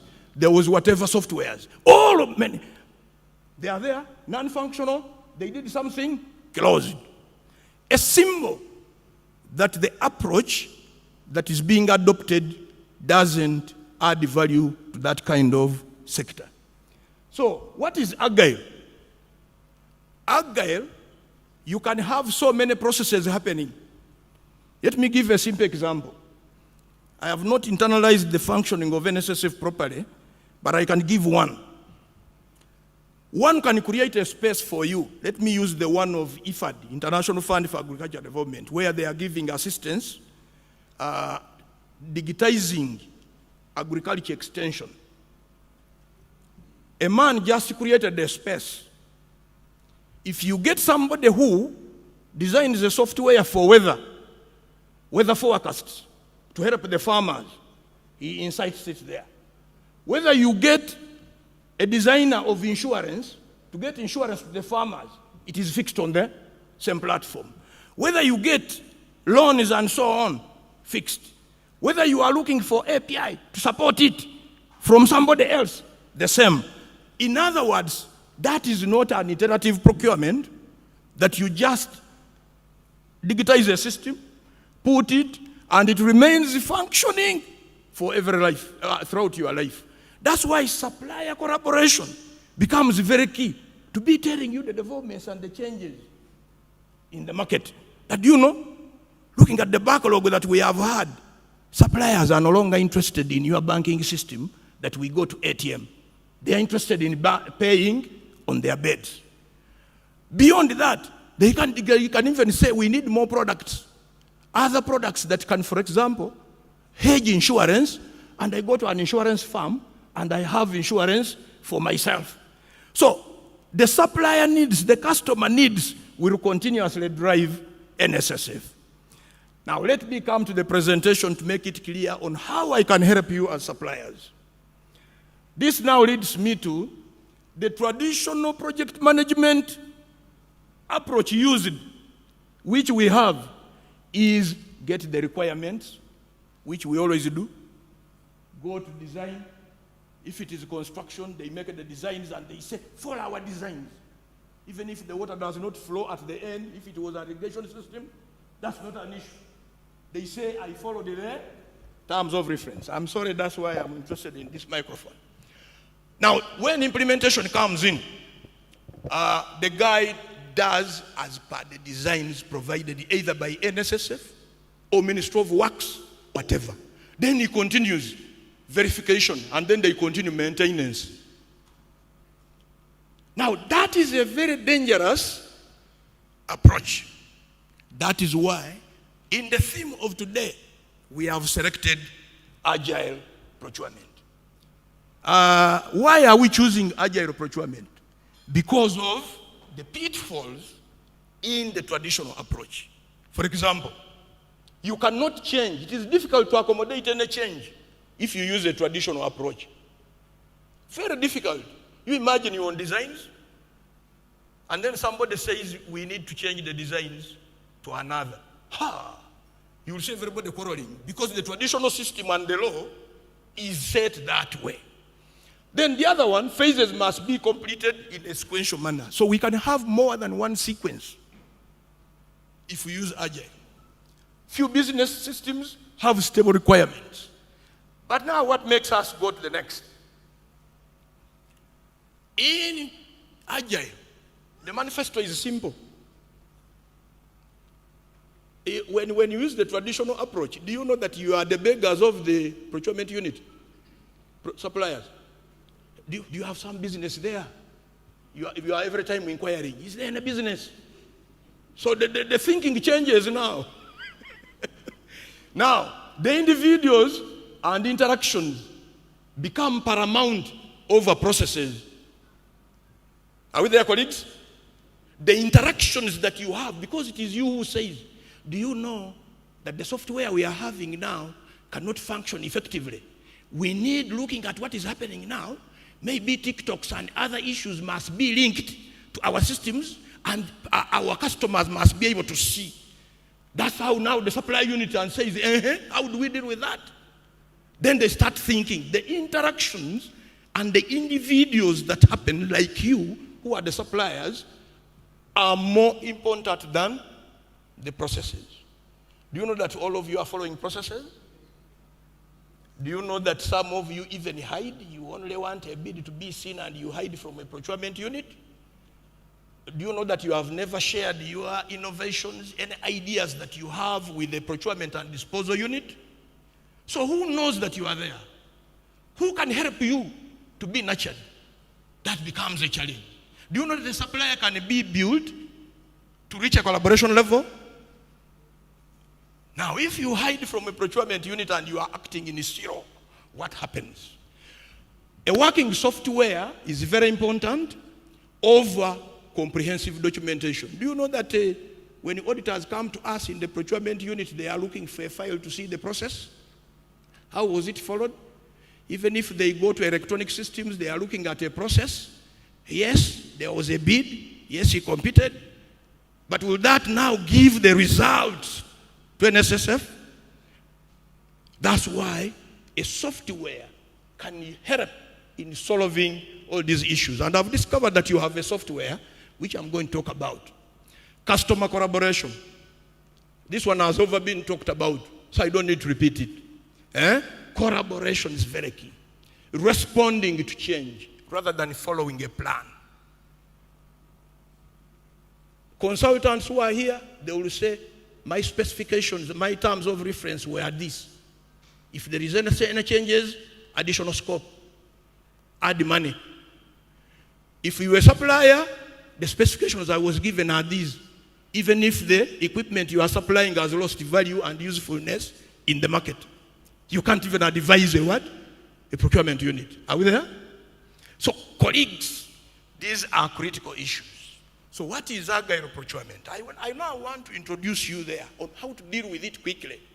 And I'm just going to give hints because this is not my day to talk to you as a professor. I'm only talking to you as a fellow supplier. What is this? What is it that is Agile? Simple. And how do we get there as suppliers? The first thing is, when I put a laptop there, I'm not saying just come with your laptop like you have come. This laptop should be able to link me through the softwares with my people that I'm dealing with. So, if you reach a collaborative level, you even enter a PDE system. I don't know whether many of you have reached that level. There is something I'm doing with an organization, but I enter its systems. So just imagine that my computers have viruses, my computers are not well managed. They may not be accepted to operate with the other group. I do a lot of transactions with USAID, and I go and pick the information from the procurement unit. They don't need to give me the bids, the what, and so on. They just store them in a folder in their office, and they tell me folder this. I'll enter there, and they will know that I've picked the information, and I am using it. And it will be telling the time and so on. Am I exciting you, colleagues? Oh, I'm talking to myself. So where are we? The question is, if you are looking at NSSF, what do we call predators? A messe. Do you know messe? You will collapse with your business the day either you die or they discover that you are punk. Because it is possible to discover. You can beat all these systems, but we are going to reach a certain time and we shall be able to be known where we are. So what do we do next year? How does Agile procurement work? We need, the first important thing is that you must be flexible. Constant discussions, collaborations, etc. between the designer. Maybe let me be specific. This Agile procurement works well in software development and in engineering kind of assignments. It might not work very well in your supply of stationery. I repeat, it might not work very well in, what are you collaborating to discuss on stationery? It is A4 period. Are we there? So those suppliers that are in those critical areas that change, that are changing customer needs drive, you must think Agile. How does it work? You break down the tasks. You have to collaborate. You have to adapt and eventually automate. If the organization has automated, you must also automate. It does not necessarily mean that you have a complete, very big data center and so on. In our system, we only have a simple server that was funded by USAID to enable us do the work. And the server did not cost even 20 million. I am getting surprised. Cloud. And we are operating with them. A symbol that we are in the process of developing and so on. Now, the other area is that if these principles are observed customer customer obsession. Whatever you do, look at the customer that you deal with. Whatever NSSF does, look at the customer. Who is the customer? Is us, the people who are saving. Is us who want the services. The other area is technical excellence. If you are not technical in the area, I always say people become camouflagers. Do you know that in Uganda, 90% of us are camouflagers? We are not even in areas we understand. I'm not abusing. But the reality is, Chinanjo Chanchimize is our principle. So get a person with the technical excellence to support you in that area. They will focus, they will give you the direction. Openness to new ideas. Do you know that many of you think that when you give out your new ideas, then they should have paid you money? But if you focused NSSF and showed it that what you are doing now is going to have an impact in the following 4 years, it might be obsolete. They will get focused quickly to realign themselves and be able to get that product or package that satisfies the customer. Empowerment of individuals. That's why it is so many projects can be implemented at a go. Somebody is doing this, somebody is doing maybe the designs, somebody is thinking about TikToks, somebody is talking about whatever. Look at all thinking. Some others are graphical, some others are what? They are all brought together to think about the changes that they can make within their system. What is that? Empowering individuals. And eventually those those individuals will become a big muscle to see how NSSF, how banks, how systems change.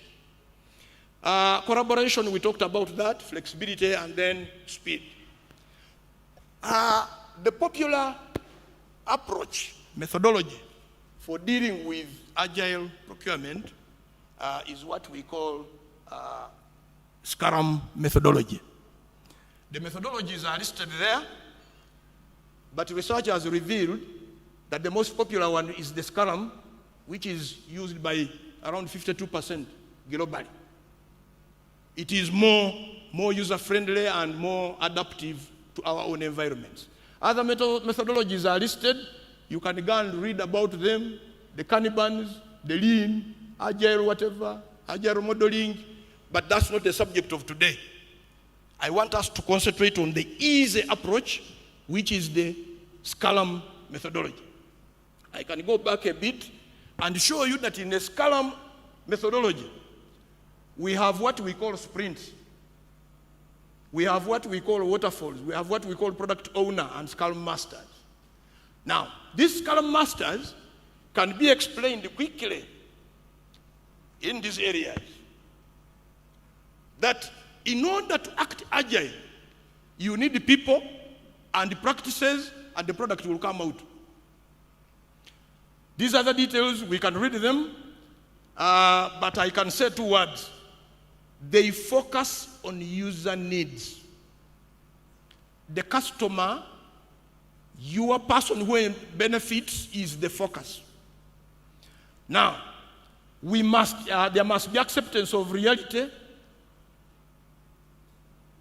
and reality goes above expectations. Do you know that we do a number of things in our day-to-day life, even NSSF can do it, basing on expectations? So that becomes very dangerous. Now, how does this work? Let me just use this chart here. A Scrum team, when I say product owner, is like you who is the designer of the product, you who has the technical knowledge, the supplier. You are the product what? Owner. You always meet with the Scrum master, who could be a procurement person, who could be an IT person, who could be what, depending on what is being done. And then you form what we call a Scrum team. So some people will come from NSSF. There will be a Scrum master who is a head from the unit, or from the department, or from the organization. And then the product owner who understands that product the way it works. Those details will be read in your notes. Now the stakeholders are us, the customers of NSSF. Every time our needs are changing, They have to investigate every other time our changing needs and work based on those needs. Whatever they bring in to work on is satisfying our need. We shall create greater confidence in NSSF. And today, the way I see it, I am removing all my money from the bank for savings, and I've started depositing it to NSSF. Why? Because I am getting services that are more friendly to what I'm looking for than what I have been seeing in the bank. My bank, they have removed me even from paying international people. They have removed me from paying on my bed. That there are a lot of theft online. I don't know, it could be management issues, etc. So the key thing is that is the model. Now in that Scrum, whatever, the 4 things that are important are the team, there must be teamwork, and there must be a collection of product backlog. Product backlog is the issues that come from the customers are always looked at as backlog. They select those ones that are very key that will add value. They are the ones that they implement. Then there must be a stage where they go to visioning. The Scrum Master, the product owners, and the organization NSSF, they go into the visioning and I'll agree those aspects to be addressed. Then the next one is the sprint. Sprint is simple. It's like having a runway, 200-meter race or what. Treat all your implementations in a sprint form. What way are we addressing? Customers to be able to access information on their beds. That one is a sprint. Then you reach another area. Customers to be able to access their accounts as and when they want. That is another what? Sprint. You go to another area. So you might get over 100 sprints that are being addressed by NSSF. And then finally, this is what we do. The process is you have a sprint planning. After the planning, you have data meetings and so on that you deal with to understand what you are doing on a daily basis. You try to review whatever you are trying to think and get a proper direction. And then sprint retrospective means as you were moving, you discover that what you are trying to implement is not working. You have to come backwards and review it. At times you see many banks responding too late. Others are now in maybe products that are quickly transferring money. Now the other one is just bringing in an ATM, just to dish you money. While the others are already moving into different other products, for you are slow. Now, NSSF has been lucky. It has been the only one on the what? On the market in this area. And it has used its chances very well to a level that even penetrators to come in the market now, they will face a lot of what? Challenges. I'll comment at the end when I finish this. Now, what does this mean? We need IT, we need the globe, we need computers, we need softwares to manage all this. Now, if all this is available, if NSSF is already automatic, my question is, what does that mean? Cybersecurity for everything we do. Even you yourselves, cybersecurity on your computers, such that the information you send on my system is accepted. I don't know on EGP, I am yet to find out, whether a bid that is corrupted with a virus will be accepted. I need to find out. If it is coming from a computer with a virus, and I am submitting my bid, I don't know whether that bid can be accepted. It's a question. So, do you see the dangers of not being responsive as suppliers? Now, this leads me to one important thing, what I've seen at NSSF. NSSF has already gone IFMIS, EGP. They pay on IFMIS, they have EGP.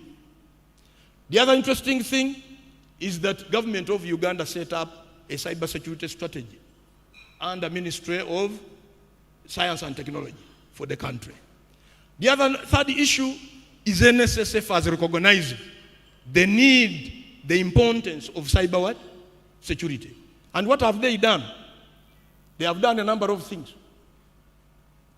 NSSF acknowledged the cybersecurity measures have been taken by NSSF. It has introduced Octopus Deploy, a continuous delivery platform and deployment automation tool designed to simplify and automate software development. So in other words, there are several softwares that they develop, but they can all be automated using that software. So it means that they can do more than one activity at a go, rather than the iterative nature that I talked about, designing, implementing this, and then you finish.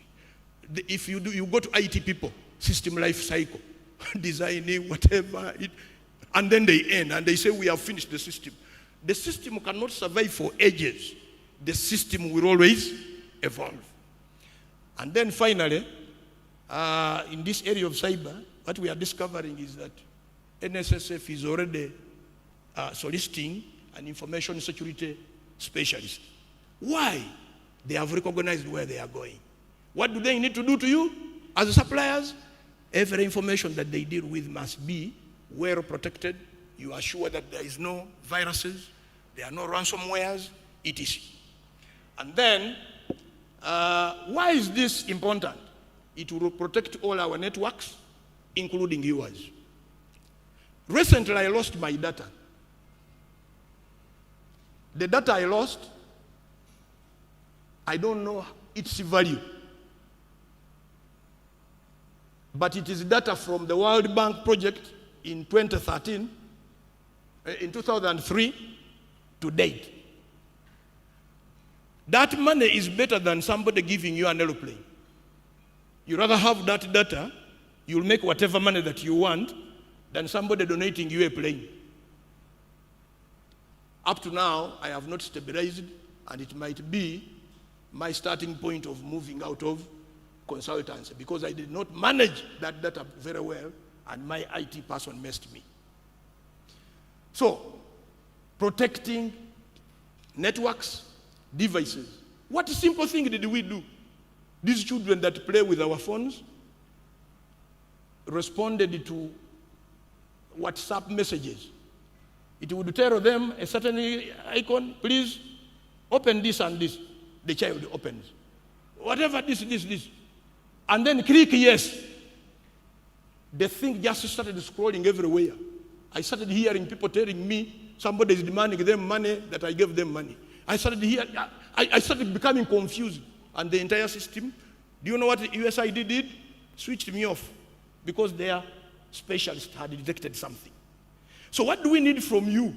You must move with the steps. It doesn't need a lot of equipment. It needs a few things. Have a rightful software inserted on your laptop. Make sure that there is some operating a business. We don't need to come to go and bid and we look for a cafe. We don't need to protect information and run elsewhere. All our information is protected. No viruses can enter anyhow. But you are moving with a flash in a cafe tomorrow, in another cafe, another evening. Please help me modify these ones and send them. These are the ones that we are going to upload. All that is a problem. Then recognize a report of phishing attacks and always update your software. What do we do? Our IT person is now our password manager. Regularly they are adjusted. They are a little complicated. You just enter anyhow. And then the authenticator phone, you just use a finger mark. It's only one person. In other words, not everybody is touching it. Only one person who uses his fingerprint to authenticate, and everything is done properly. I want now to end with 1 or 2 words. Because of time, I have shortened this presentation. There is an interesting thing. You are third-party suppliers. You are like me. Once your systems are not well guarded, we can transfer the viruses, the problems, the cyber attacks, etc. to NSSF because of our dealings as in a collaboration form. So what do we need from you? You need to become positive. Start thinking of adjusting as you move. Buy computers genuinely. Do you know that many of you have softwares that are not genuine? Oh, these days I think Microsoft has now tightened a bit. They have now started making sure that it is installed on one laptop, for example. But in the past, we used to use, for example, a software from a school, allowing 20, 30 people. Then after a certain time, your computer is developing problems and so on. So all this must be thought through. With those few remarks, ladies and gentlemen, I want to pose one simple question. Do you think agile procurement is possible? You are all quiet. Is it possible? Now, if agile procurement is possible, how many are in software development here? Any team that is in software development? Around 4 or 5. Are you collaboratively working with NSSF? Let me learn from the team. Are you collaboratively working with NSSF? Not yet. You have a lot of ideas.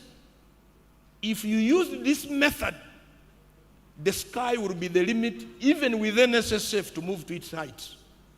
The only challenge will be, how do we marry the law vis-a-vis our agile procurement?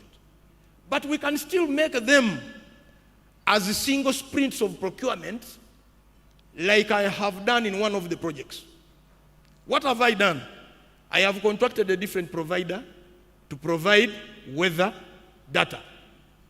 I have contracted another provider to provide us with insurance.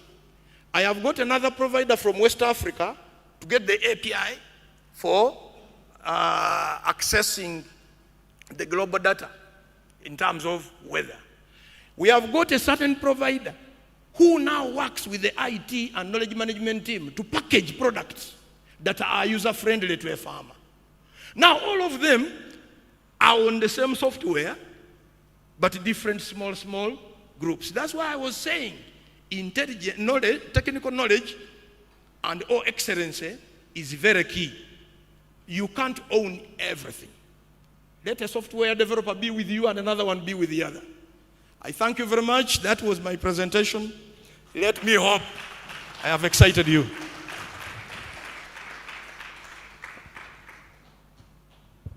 Thank you very much. Hey, round of applause. Very, very interesting. Our keynote speaker, Mr. Grace Paddy Wanzala. Thank you so much for that. There's so many things you said, so many. But one of the major takeaways, I believe, is don't let fear hold you back. And I think most people would think that ignorance is a major killer of innovation, but I don't think it's ignorance, because it's not a crime not to know. It is not a crime not to know. It's a crime not to do something about what you don't know, especially when it's standing in your way. So you talked about the technical know-how. If you yourself don't know how to do certain things, then look for the experts. Take a course, do your part to see how you can be more innovative. Thank you so much. How are we doing, ladies and gentlemen? How are we doing, ladies and gentlemen? I need to hear your voices. Are you excited about the opportunities that are waiting for you? That yes. You're now thinking about all the things you need to learn about. That is good, because the spark is in place. I have to say, though, that first picture, as our keynote speaker was starting his presentation, the one with the rafting? Do you remember it? And he asked, who would you like to be? It took me back. I think I have some PTSD from the time I went rafting. It took me back to my experience. Because we started out, I was the most confident because I naturally like adventure and thrills. And then I was like, but I know how to swim. I am not going to get out of this raft. I'm going to go through all the rapids, the twists and the turns. And sure enough, I was the first one to fly out. Fwee! And the pictures just had me. I think all it had of me was my feet in the air disappearing into the water. So that was not expected. But the good thing about that is after I fell out and I got back in and I swallowed a lot of water and I coughed a lot and the rest of the team members looked at me with fear in their eyes, I realized, oh, I survived. Okay, I can't scare everybody else. And somehow that actually just cleared the way for me and I enjoyed the rest of the trip. I flew out very happily a few more times, swam happily a few more times. But the point was I wasn't holding on stuck in place, which is kind of how I started. So I thought that was interesting. Yes, it took me back to that memory. But ladies and gentlemen, I think it's only right we hear from an actual vendor who is here from us. Yes? From their experience. I think that is where we should head now. So please give a warm welcome to the Director of Monil Fumigation and Cleaning Services Limited. Please welcome him. Yes, round of applause. Oh, you are here and you are very early, can I just say? Very early. You are most welcome. I think a lot of people will even have questions for you. This is a reminder, ladies and gentlemen, if you have any questions, whether for our speaker right now or any of our other speakers, you can actually send those questions to the NSSF staff that are here. But for now, please give a warm welcome to Mr. Sengendo Edward Kubo. You're welcome. Good morning. Is it a good morning? Good afternoon. Yes. Today is an exciting occasion, and we are all here. We are all here to build capacity and forge a partnership with NSSF. Guys, I wrote a speech, but I don't feel it. I think I should give it locker room style, locker room for bidders, locker room talk. What do you think? Sorry? Speech? Okay. Locker room talk. Okay. Where should I start? Now, Monil Fumigation and Cleaning Services was incorporated in 2008, September. I think we have some 17 years of experience. And how do we get to know about NSSF? Years back, I traveled to Kenya to escort a friend of mine who was going to marry a Karenjin. And then I saw a beautiful girl somewhere. And then I engaged her. And then was trying to kumunyonyolamu, yo, this and that.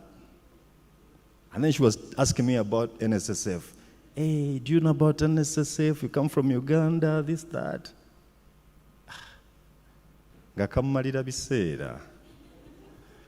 Anyways, the girl introduced me to NSSF. That's how strange it is.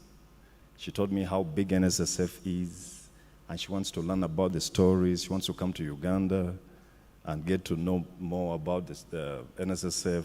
So when I came back, I was like, okay, let me take more interest in NSSF. I think that's some 8 years back. So I got back here, interested myself in NSSF. Everything they do, everything they advertise, everything they put up for in the papers, every single thing. And that's how I got interested in the procurement opportunities that NSSF has. And I think we participated 18 times. and we've only been successful twice. So as I stand right here today, I am glad to tell you that we have 2 contracts with NSSF, one for cleaning services at Lubowa, and another still at Lubowa for landscaping. It's been a journey. You try, fail. You go to their offices, ask questions, why did I fail? You guys failed me, this and that. But then they show you, they educate you how to go on with, how to prepare a competitive bid. So today, I want to kindly allow me to share with you what I understand. Basically, to break down for you how these guys understand a competitive bid. I hope you find some sense in it.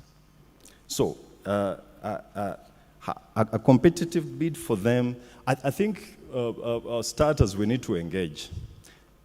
You bidders out there who have not gotten an opportunity to do business with NSSF, understand the fund. The gentleman was here speaking, he was bragging in a polite way. When guys talk about money, billions of money, and it's for us to take billions. I don't think I'm even going to take $1 billion this year. Billions. 800, was it 827 billion? That's a lot of money. It's a lot. So how do we take that money? How do we become partners of NSSF? We interest ourselves in what NSSF does. Let us pick interest. Let us engage. For me, I have a formula. I engage and participate every single day. Everything that is advertised and is in line with my business, we have 2 companies. One does cleaning, another does construction. But we keep participating every single day. And you know, guys, when you go to these pre-bid meetings, you find that we are not bringing an A game, right? Guys are lacking, you know. You find a company sending a janitor to participate in these bidding processes, to participate in pre-bid meetings. And you wonder, guys, we are competing with Chinese. Chinese have an A game on everything they do. Some time back, I was involved in a procurement process, and the Chinese guy came with his wife, his finance guy, and I think his daughter. And these are all these guys are directors. But you want 827 million, and you're sending your driver. What is that? The Chinese guy is going to take all the money. So let us take interest, let us show up, let us participate. You're not going to win every day. No, you're not. For different reasons. Sometimes you're going to submit a shaky bid. Sometimes you're going to your price is going to be too high. Sometimes your price is going to be, maybe you're going to miss out. You're not going to sign some document. They're going to disqualify you. There's no shortcut with NSSF. That's, at least with my experience, there is no excuse. There is no shortcut. These guys know what they're doing. They can be your friends, but they're not going to lower the bar for you. They are precise. So with that, and with the amount of money we know, the gentleman said, let us bring our A game to these guys. They have the money, but they're lacking partners. They need partners. So let us come on board. Let us bring our A game. I think if you do that, if you come with this, to these pre-bid meetings, you guys, I don't know if you are the directors who are present today here, but we have the MD, we have the finance guy, we have the head marketing, we have the procurement gentleman, we have the team right there. They are all here. But I'm actually surprised to know that some seats are empty. It's a shame. So if you don't show up, I am going to keep showing up, and I'm going to take it all. That I can assure you. Yeah. So, kindly allow me tell you, rather educate you. I hope you find this interesting. These guys keep talking about capacity. Ugandans don't have capacity. What's capacity really? What's capacity? So it has taken me some 8 years to understand what capacity is. Capacity. The Chinese guy comes here 2 years and he has capacity? Yes, he does. But what is capacity? Capacity, I think they mean compliance. It's basically compliance. Tax clearance certificates, proper registration layers with URSBs. They mean NSSF certificates. They mean trading licenses. That's basic. But then you find a bidder, you go to the bid opening processes, and a bidder missed out a tax clearance certificate. I can assure you with NSSF, there is no other way. You're out. I've been there, and I can tell you there is no way. Even if you call that gentleman, there's no way. Even if you call the president, no way. No way in. At least I've been there. So compliance is very, very key. The Chinese are beating us on basic things. Compliance. What is compliance? Compliance, legal requirement. Just as they put it in the bidding document. Let us present it. Let us certify it. It's not expensive, really. And let's do proper preparation. For me, the education has been 8 years. I hope you guys find it, crack it in just 30 minutes of my chat with you. So, another is also technical compliance. These guys talk about technical compliance. What is this technical compliance they keep talking about? How do you put together your bid? That's very important. When these guys give you a bidding document, it has requirements in the, I think, the bid data sheet. Those things look tiny, but they're very, very key. If they ask for a CV of an employee CV that has a degree and a certificate in whatever profession, provide it. If you don't, you're out. No other way. They can smile to you, they're lying. No other way. That, I've been there, I can tell you. So technical compliance, how do you put together your bid? How do you put together your methodologies and work plans? What is your resource manuals and human resource proposals you're putting forward? It also has the tools and equipment.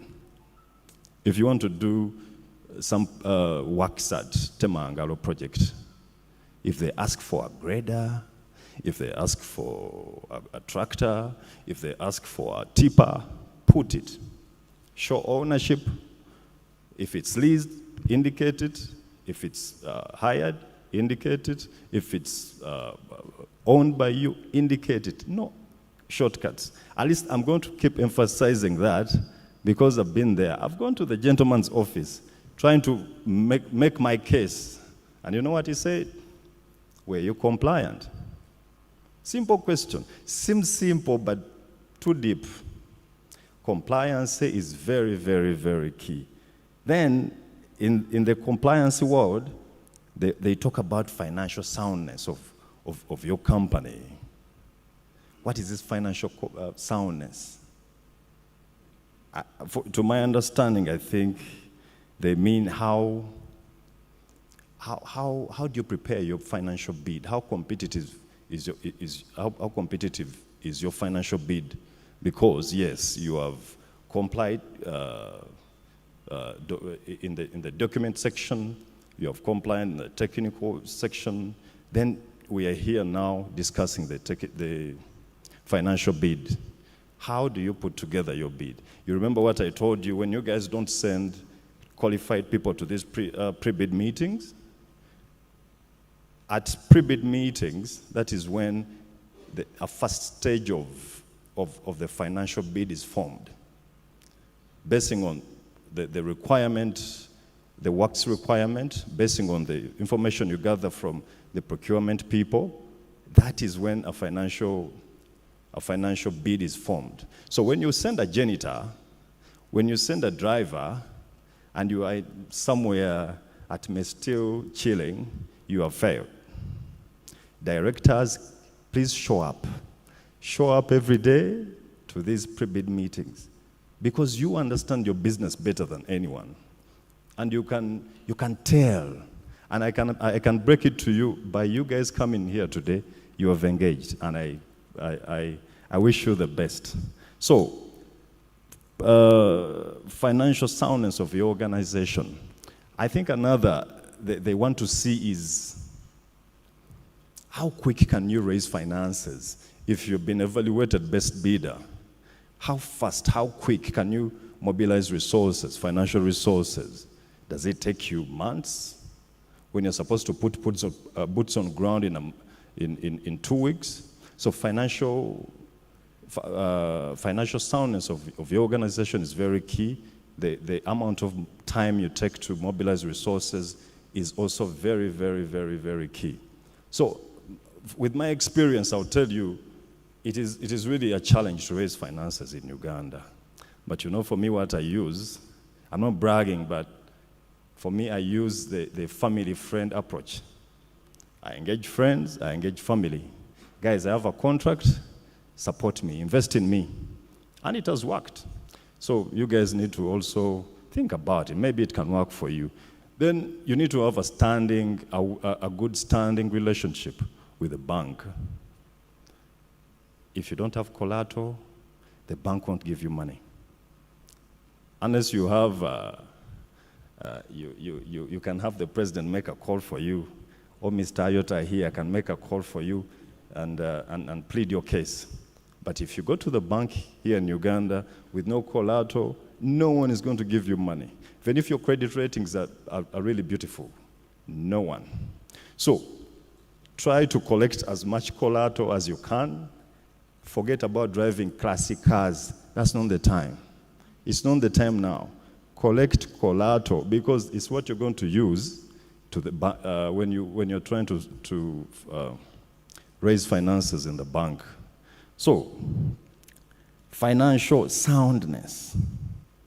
Financial soundness. Never guy, whenever we're into the Angeriona. Ndoza tukomao. Tukomao. So, gentlemen, ladies, let us, the gentlemen and lady, no, gentlemen, we are saying that NSSF is moving forward. But as bidders, we are lagging behind. These guys are moving forward. They are only ready to partner with someone who is ready to partner with them. If they're talking about ICT and AI and EGP, and you're a company in Uganda and you're not on EGP, boy, what are you doing? We need to up our game. Let us be there. These guys have the money. Let us consume it all, and let us give them good service. I think sijabawa byonna namwe mugende musome, but let us take interest in NSSF and let us do business with them. I'm not here to brag, but man, for me, I think they're giving me $1 billion this year. It seems like a lot of money, but I want more. I'm hungry. Mr. Ayota, I want more, and I'm ready to partner with you on different fronts of of procurement. We also have a construction company. It's Kenaje Performance Limited. We've not been successful so far. The guys are still beating us on technical issues, but we are coming. And I want to ask you, sir, that you continue to lobby for us, to share that I saw you have a very big budget on works and land development. I think there, as bidders, we are not participating. Okay, maybe we are participating, but we are not taking the biggest share. Just like I said, the Chinese are taking it all because maybe for them they are prepared. So I don't know what you're going to do for us, sir. Maybe you lower the bar for us, or you, I don't know really, but I know you are continuing to lobby for us. We want that share. Every time I pass Temangalo, I really wonder why I don't have a contract there. But the truth is, I failed because the bar was too high, and I really didn't qualify. So, Mr. Iota, kindly take my request in good faith with your team. Let us have that share. We need to uplift ourselves. We need billions, and I want more. For me, maybe these guys are not really up for the game, but for me, I want at least 5 billion a year. It's not too much to ask. Guys, NSSF system, procurement process system, whatever it is, muchitegede, it is transparent. We participated 18 times, 1, 2. But I can assure you I've been to that building many times, trying to argue my case. Why is this? Why is this that? Why is this that? And these guys bring out an evaluation report, and they show you did not qualify because of this and that. We asked for a CV of an agriculturalist, and you did not put it in. That procurement really hurt me so much, because for me, I think they asked for a degree holder, I put a diploma holder. And it's only that, they actually redid the procurement process. So that tells you that these guys, and that actually happened after we were running a contract, the initial contract. So this tells you that these guys are not going to, because they have seen you around, or because they know your name, or because you talk to Mr. Iota. No, it is the process. Pay attention, read the bidding document, understand it, pay attention, let us show up in these pre-bid meetings. That is very important. You guys, you go to the bidding pre-bid meetings, and there are only 4 companies. And you know how much the total budget is for that particular contract? It's a lot. It's a lot. How do you know the total budget? Look at what NSSF has budgeted for the year. Look at the nature of the procurement. Look at the importance. How does it fit into the national development plan? That's how you tell that, there's money here. So, and with those few basic things, you can really plan and show up as a director, really. Show up. Just show up. Let us be there. But you guys, I go there and I think I'm the only director of a company. Then you find some juniors, someone sent a son, someone sent a janitor. I feel disgusted, that I'm competing with these juniors. So if you don't show up, I'll show up and I'll take it all. That I can assure you. So the other thing, maybe, if I say too much, you guys are going to say, maybe I'm just bragging. How do we, as bidders, when we go to these pre-bid meetings, you hear people say, nope. At least not with NSSF. That I can tell you, not with NSSF. So, when the budget is read, do you know that period when the budget is read? I think it's May. Is it May, June? Guys, get the budget, read it. See where you can pluck off a leaf. If you just shout in the corridors, say, not to worry. Other guys the Chinese are going to come. Take it all. So let us be strategic. Ebintu byaffe tubikole. Budget zino tuzize, tuzisente zonna tuzirye, tuzisige mu nsi yaffe again, and don't give these Chinese guys an opportunity to run away with this money. Guys, that's all. I hope you find a meaning in what I say. Thank you. My goodness. Director Monil Fumigation and Cleaning Services Limited. Yes. Ooh. You know, when you said locker room in the beginning, I was worried. I was worried because sometimes things are said in the locker room. But generally,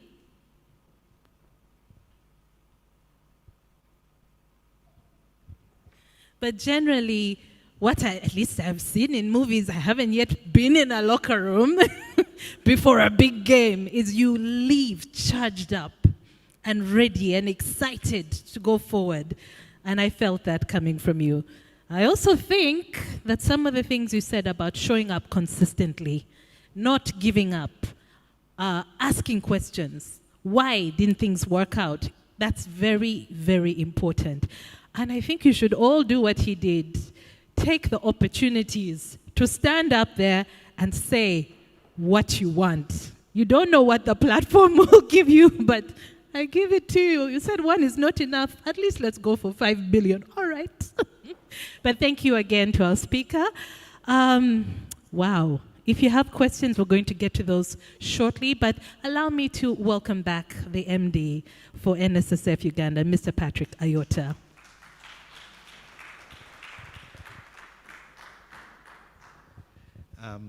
Good afternoon. I know we are running a bit late because we have to go for a couple of meetings, but I really wanted to reiterate what he said. Guys, try it. The first failure is not trying it at all. You fail. I mean, you don't even know whether you'll get. So take the time, look at what we're doing, where we want to spend the money, and try it. May try the first time, learn from it. Second time, learn from it, do.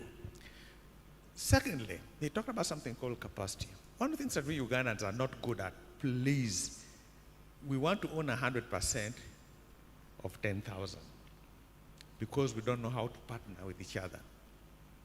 I tell guys, create partnerships so that you come as a team. It makes sense to really help you as you build up your company, you build up your ability to do some of these things, working together and doing those things. One of the things that I've told you, I'm really hoping we had actually a program designed just for Ugandans. And we hope that the Ugandan would come, but he would go and negotiate with the Chinese, but he's the front of the Chinese. So that you show the capacity, not just yours, but extended to what the Chinese bring, but you're at the front.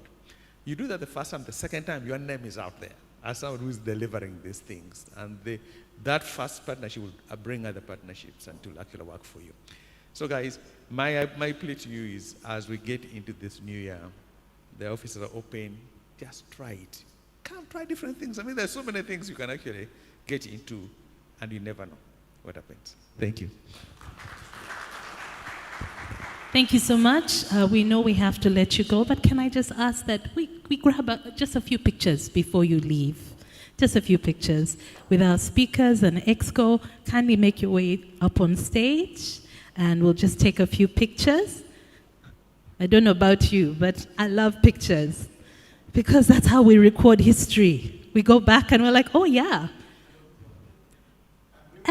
Some people are fit. I'm not going to climb up on stage like that. Welcome, Barbara. So please, if we can all just get together in the center.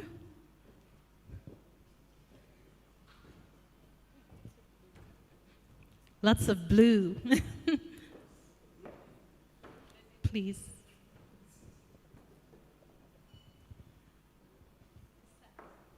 Come this side, please.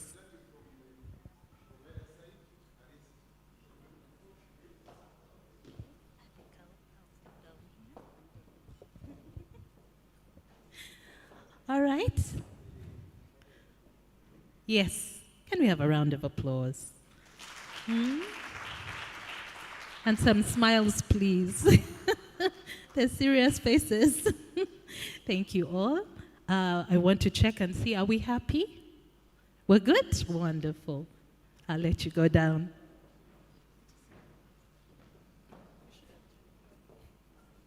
Thank you, thank you. Okay, so we are trying to catch up with time, as you're well aware. We started a little bit late, but we're not doing too badly. So let me not let you leave, Barbara. Please welcome Barbara. She's the head of marketing at NSSF Uganda. Barbara Teddy Arimi, head of marketing and corporate affairs. She's going to speak about the Smart Life product. Yes. Thank you. Round of Crystal. applause for her.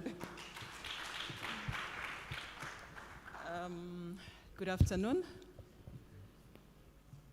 Good afternoon. That's better. Thank you so much, Crystal. So mine is really to focus on after the money, then what? You know? So as you've seen, 827 billion shillings in procurement items. And of course, this money ultimately goes to the suppliers. So then after the money, you have the money in your coffers, you've paid your workers, you've paid your NSSF, then what? What do we do with the rest of the money?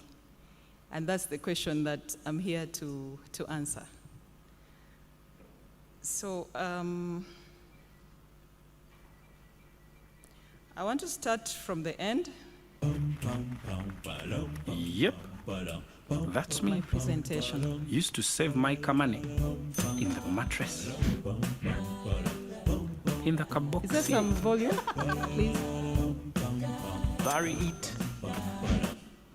Can we start from the beginning of that?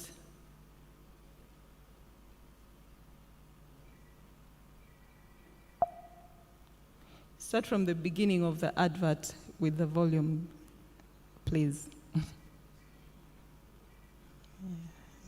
Yes, that slide.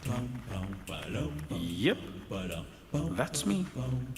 Used to save my money in the mattress, in the kabox. Bury it. Give it to madame. And in my socks. Oh well, everyone is saving for something. Something we need or desire. Or for someone we love. Let me introduce you to the new NSSF Smart Life Flexi Plan, a better way to save. Save for your short-term and medium-term goals. Start today with as low as 5,000 shillings. Enjoy daily competitive returns on your savings, flexible saving durations and withdrawals, no exit penalties, and exit is at free will. Introducing Smart Life Flexi, the better way to save. Sign up via the NSSF Go app or go to a branch near you to begin your savings journey. NSSF, a better life. Thank you. So in a nutshell, that is really what I'm going to talk about, an option of voluntary saving. Kindly, let's go back to the beginning of the presentation. I might be having some... Okay, thank you. So this product is really inspired by the need that we realized in the market. We realized that, of course, you know, NSSF has 2.3 million plus registered members. And of course, that is where the 25 trillion comes from in total assets. But on average, on an annual basis, we pay over 1 trillion shillings to members who qualify. And the question I want to ask is, have you people seen that money in the country? Do you feel it? Do you feel the 1 trillion payments that we make? And even actually, some people don't realize that people have been paid because of the nature of the relations that we have. But basically, the sad statistic is that 97% of our members end up using this money within 2 years. And you find that those who qualify, at least 68% are qualifying for age-related benefits. This implies that they are probably about 50 or 55. But 87% of these still have a very high,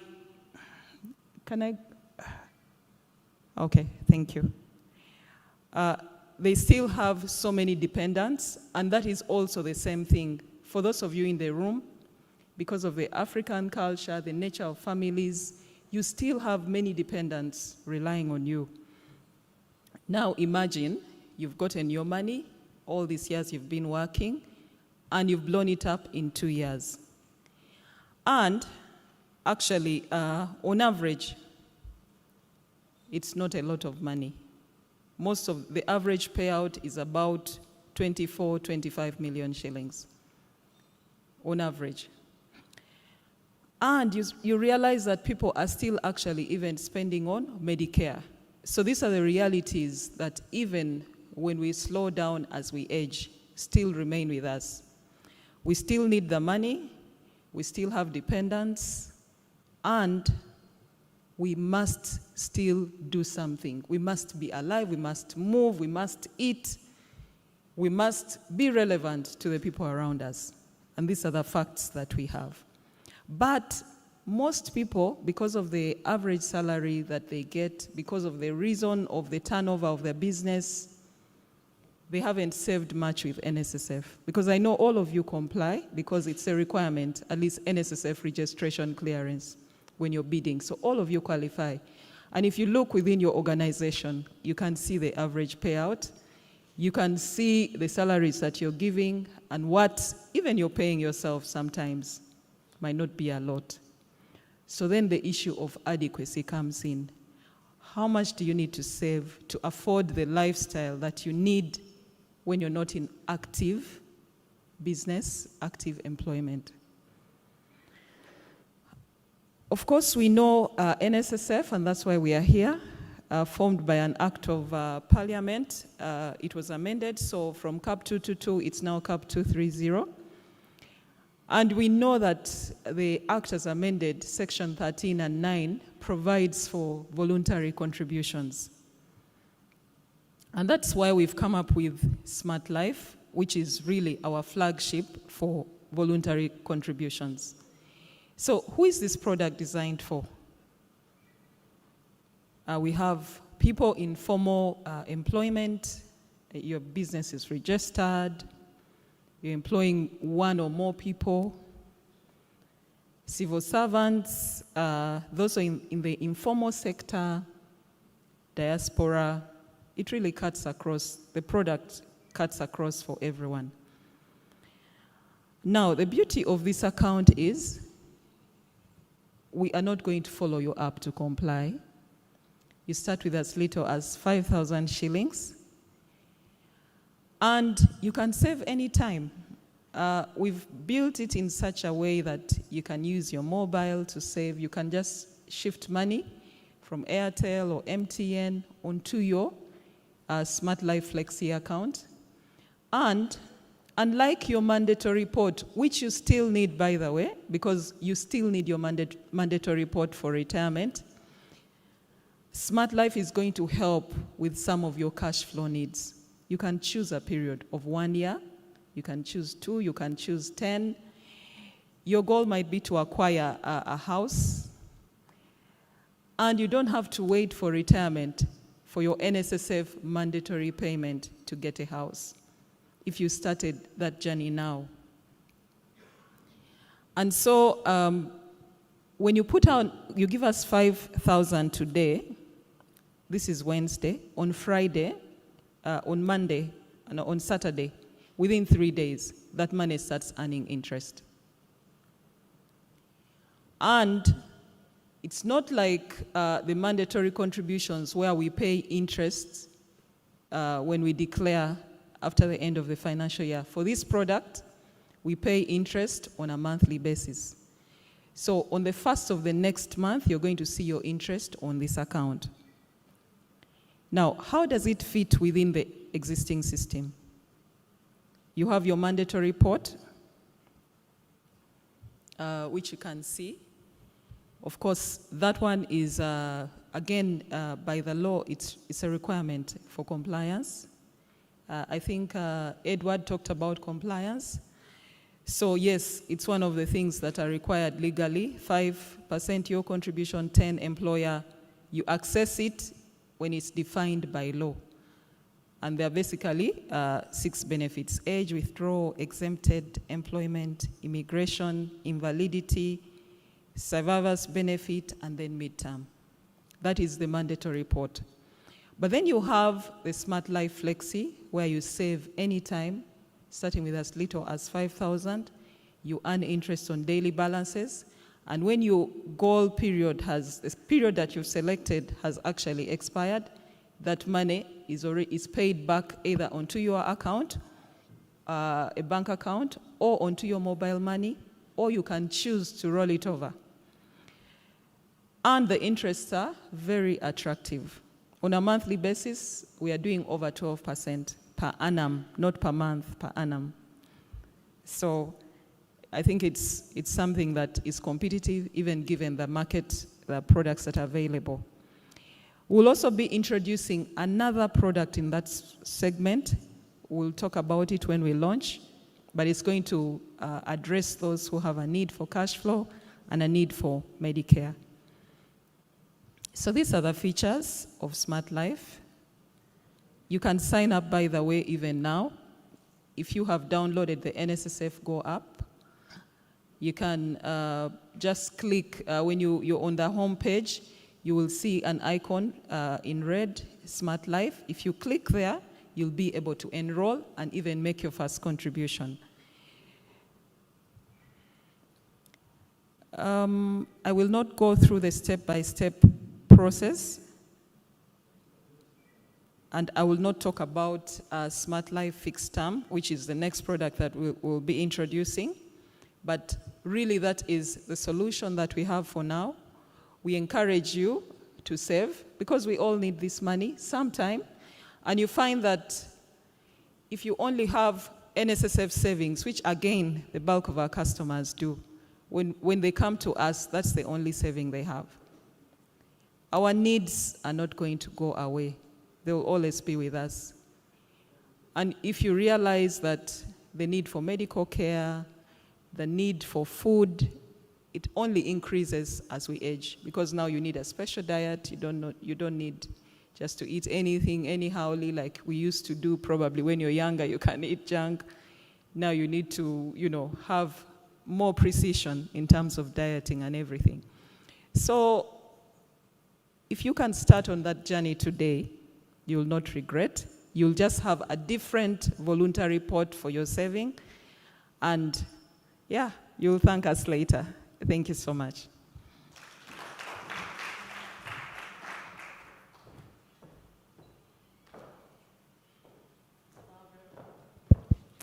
Barbara. Yes, my mic wasn't working for a second. Thank you, Barbara. Round of applause for Barbara Remy.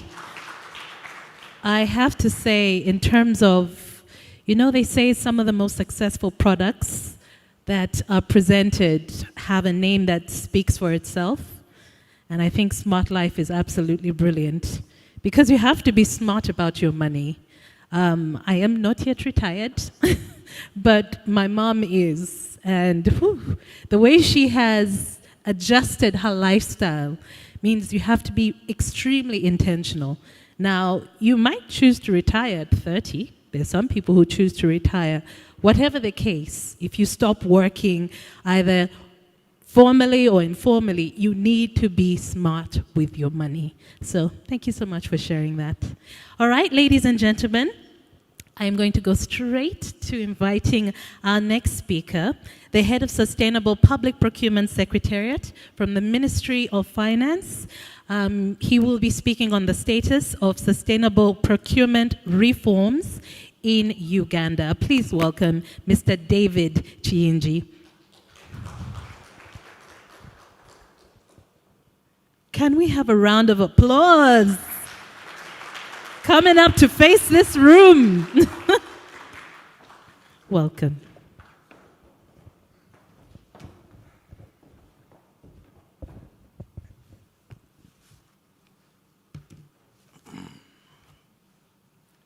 Good afternoon, ladies and gentlemen. I know the sugar levels may be low, but let me take this opportunity to thank the organizers of this forum, the 9th Suppliers Forum. And I also want to recognize and thank, actually, the MD, who has been with us up to 1 o'clock. And our program was supposed to end by 1 o'clock. Actually, he has persevered. Let's just make a round of applause for him, although he's not around. Although he has left, but I think he kept the time you gave him. And I've never seen any forum where a chief executive sits in a procurement forum like the MD. He left because the program was saying so. So the head of the procurement, I don't know this unit, in your place, but whatever it is, please take our regards, thanks to him. I also want to thank the providers who are here for sparing time. I know you are busy, you have other things that you are supposed to have been attending to, but you are here.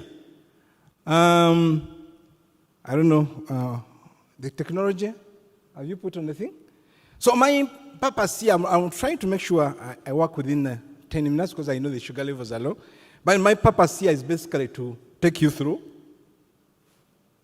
What is the, okay. I want to just give you a synopsis of what is happening in Ministry of Finance. Where are we as far as sustainable procurement is concerned? Some people may be wondering, what is Ministry of Finance doing here? Ministry of Finance is responsible for procurement in this country, public sector procurement. And so we set, Ministry of Finance sets the policy and the legal framework for public sector procurement. By the way, I bring greetings from Honorable Matia Kasaija, our minister, and the PSST, Mr. Govi, and the rest of the management team, whom I'm representing here. So I'll make sure I rush through this because of time. My names are once again David Chinji Nyimbwa. I was 1 year ago the commissioner in charge of procurement policy, but I retired. I'm now a retired person, but offering services now. I'm also offering service to Ministry of Finance in this area. I want to thank the head PDU and the MD. They made certain presentation, certain remarks. For instance, when the MD was, I remember he talked about call for action. And one of the things I picked from the call for action was the fact that we need to embed sustainability to drive long-term value in NSSF. What I can also say, and Dan also mentioned that when he was making a presentation, he cited what the future holds, where should we be? And he mentioned that the future should look at AI. He talked about automation and then strategic partnerships. Maybe I'm making also a plea to the head of the procurement unit in NSSF. I think the right future is really moving sustainably, embedding sustainability. Because, why am I saying so? The AI, the strategic partnerships, the automation are all tools of sustainability. So, but I want to thank you for the move that you are doing. So my presentation has I'll have a small introduction. Why are we concerned as government of Uganda? Some facts that we need to know, because when you talk of sustainability here, some people may be thinking that we are looking at government things and so forth. Whereas actually sustainability starts with you and me. Not procurement, it starts with you and me. And make a brief, what we have done as government of Uganda, and what are challenges, some of the challenges we anticipate, and I will make a conclusion. The objective of this presentation is basically to sensitize you and create awareness to you as suppliers of NSSF on the emerging issues. And one of the emerging issues today in government procurement is sustainable procurement reforms, integrating sustainability in the reforms. But I also want to make sure we have supporters, champions in sustainability. You are the champions, actually. You are our champions in sustainability. So as a matter of introduction, what I can say is that today, globally, we are facing a number of crises that threaten the very existence of you and me. And I think this one, you know what's happening out there. Yeah? We can't, although this is another picture which happened in Mali, but you've heard, I think, on the media, what has happened in Chambogo and so forth. Yeah? These are some of the things that we see. You remember what happened on Masaka Road some time back. Yeah? This is not history. These are facts that really happened in this country. But what we can say is that to stay ahead of some of these crises, we need to understand where we are headed, and what we can do as responsible citizens. Because you are here as part of the responsible citizens in this country. Incidentally, all these crises we are talking about are created by you and me because of our actions, because of what we are doing, the business we are dealing in, the actions we are taking. Yeah? We are causing them unknowingly. Unknowingly, we are causing some of the things. As a matter of background, somebody may say, where are we coming? Where are we talking? Where is this things of sustainable procurement coming from?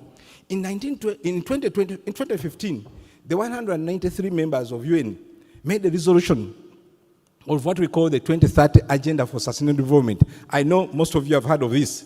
There are 17 goals, and these 17 goals have 169 targets that we members agreed, including Uganda. And incidentally, by the way, at that time, it was Honorable Kutesa who was chairing the meeting. So it was Uganda which was chairing.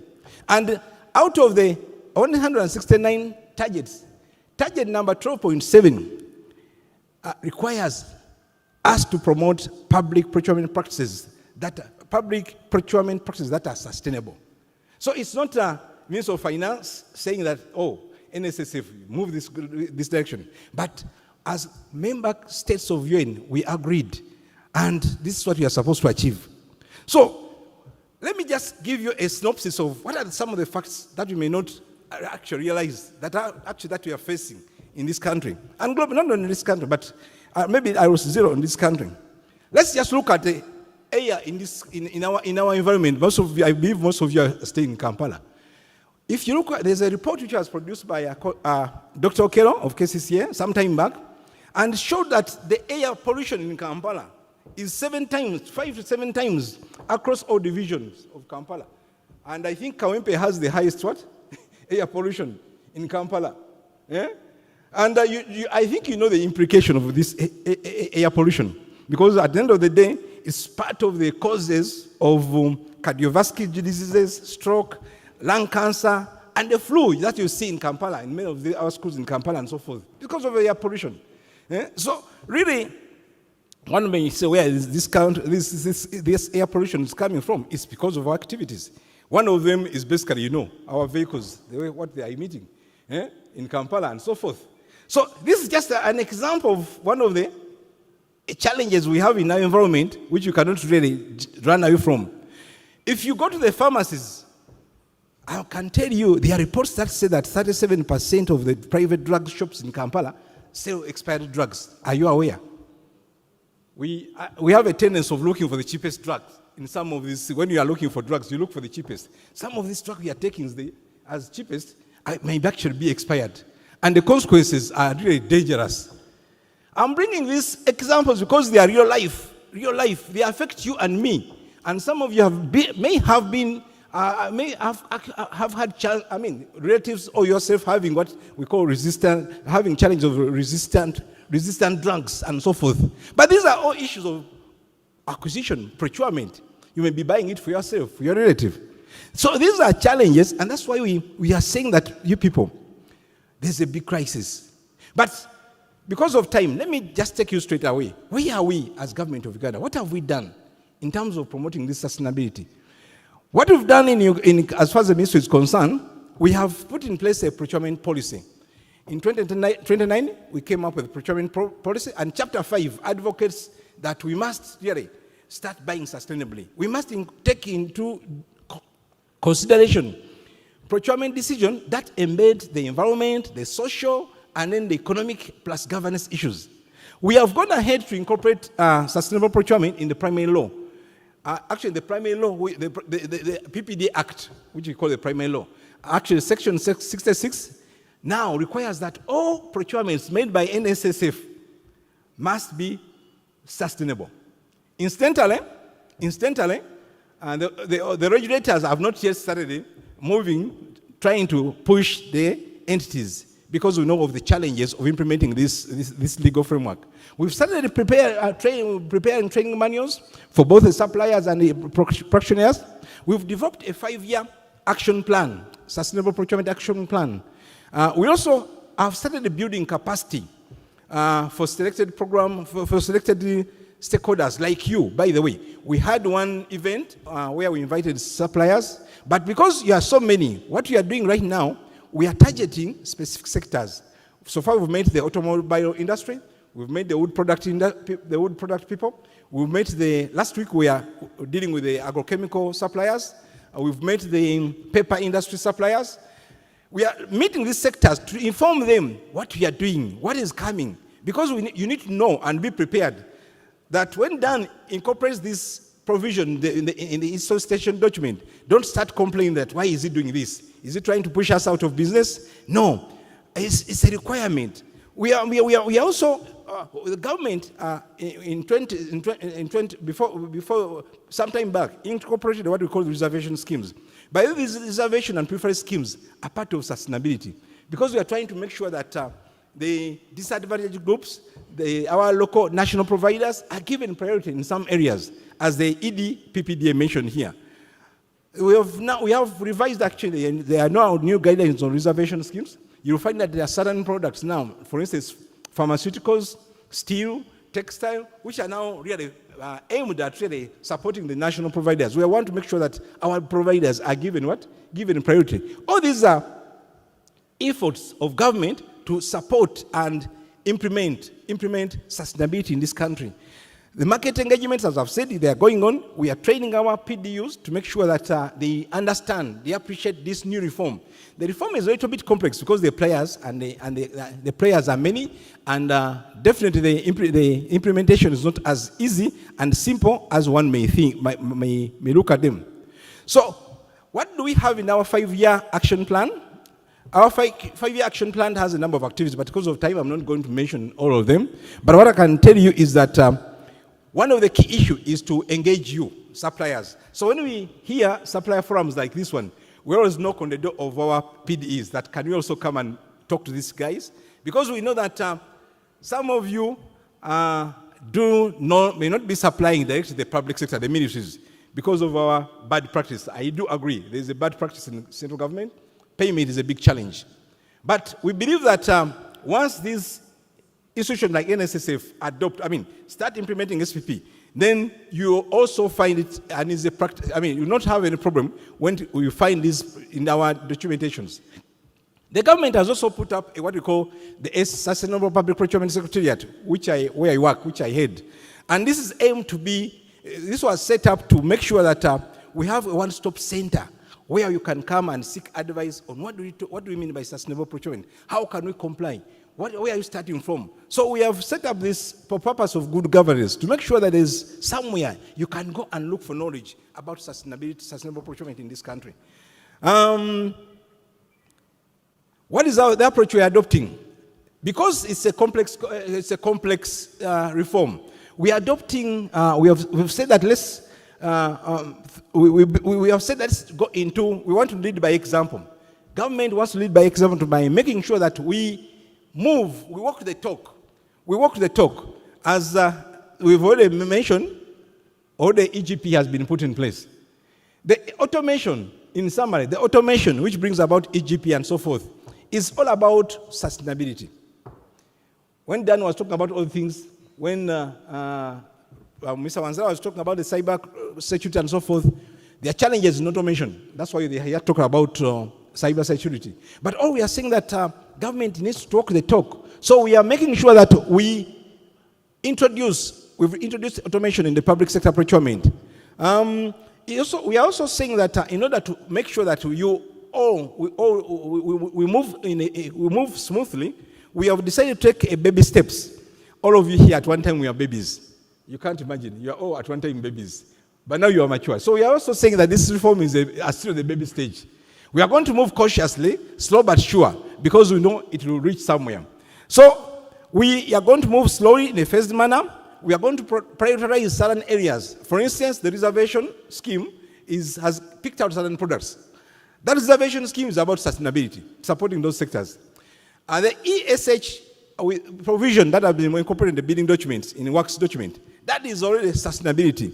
So we are prioritizing certain areas, and not all things are going to be bought sustainably as at a go. We are going to identify viable sustainable solutions that we can really promote and move slowly but surely.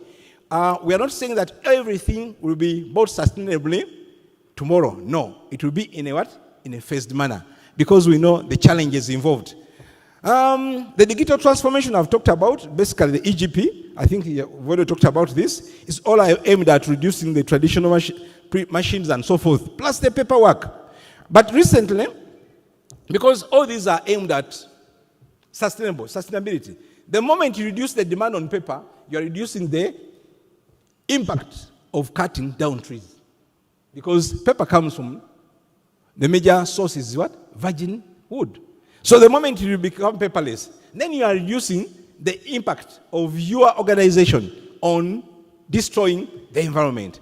But this month we've also launched by the Ministry of Finance what we call an electronic document and records management system, which they are already using. I think you heard he no longer keeps documents. So Bwana NSSF, I think we are also moving that direction. You know, for them they are more liquid than us.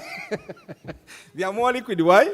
Because I think they have but finance has a coffer, but the demands are more than what codes. That's why we have challenges. So even the Ministry of Finance, we launched the electronic document records management system to make sure that we walk the talk. We do walk the talk and ensure that whatever we do is in line with protecting our environment. Now, moving ahead let me now look at our expectations from you. You as bidders, we expect you to comply, as mentioned. The good news is that NSSF has already incorporated some of these provisions in the bid document. So I don't have to remind you that. But this is coming from Section 66 of the primary law. Don't say where is done bringing these things. It's from the legal framework. We have revised the regulations and guidelines to make sure that they are in line with the sustainability. The speed of compliance may not be as what we expect, but we are moving that side. What are some of the barriers? We know there are barriers, definitely. There are a number of barriers, and we are ready to meet them. Among the barriers is the limited expertise, skills in sustainable procurement. Not everybody is really conversant with the sustainability issues. So that's why we are doing a lot of capacity building. By the way, every Thursday, we have a virtual program, free of charge. Even you people can attend it. It's a virtual program, so for 1 hour, to talk about sustainability, to share, to know what it means. So if you have time, I will give you a link before we leave this place, so that you can log on. You can log on wherever you are, because it's a virtual program. You can use your phone, even when you're at home, or the office, you can log on and listen about this free virtual trainings about this. So to address that limited expertise, we have trainings. But one of the major challenges we have is the myth caused by limited knowledge.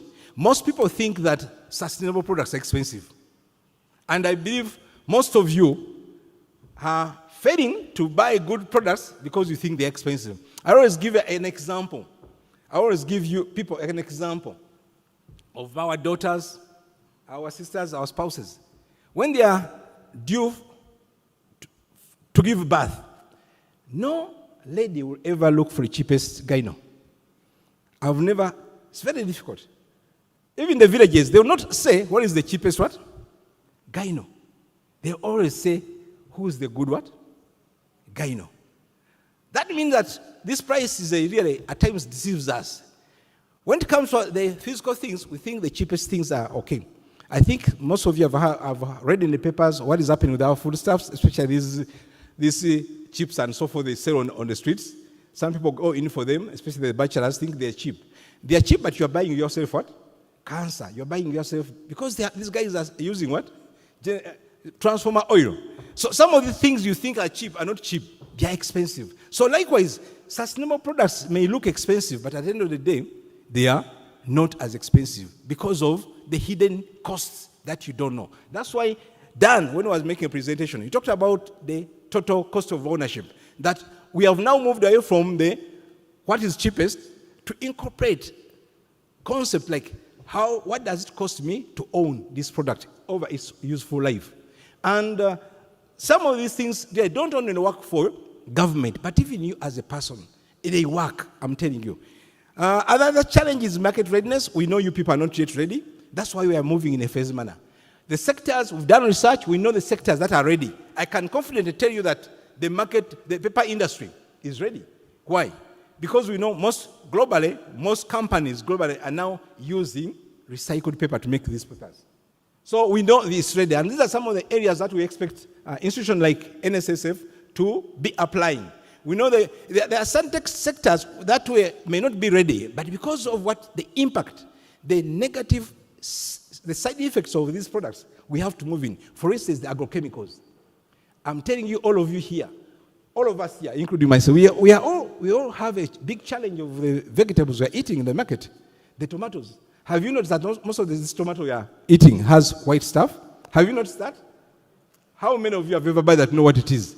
It is a chemical which has been banned in most countries. But these are all of us, the tomatoes we are using. Yeah? The nakatis and some of these greens, they use dangerous chemicals to make it to look very nice. But the chemicals they use are so dangerous. So we are moving, some of these products, we are not going to wait for the market to be ready because of the negative impact. We are moving to make sure that these products, we make sure the approaches, the suppliers who supply these things are certified or they are giving the right things. We are not going to wait for you to be ready. So in some areas, we are going to wait for the market to be ready, but in some areas, we are not going to wait. The complex supply chains, we know that the supply chain is a little bit complex. Some of you import these products. You have no control over where they are produced. So these are realities that we have to acknowledge. These are some of the barriers and challenges. But we believe that you as suppliers who are here today, you have a critical role to play to help us to build sustainable supply chains. Because if you also adopt these concepts in your own business, it's going to be easier for NSSF to get sustainable products. If you don't adopt these things, you're going to lose business, by the way. Because of the other the changes I've mentioned, that we've already have a policy, we've already amended the law. With the time, I'm telling you, with the time, so if you don't have minimum standards that meet our sustainable requirements in government, we will not be buying from you.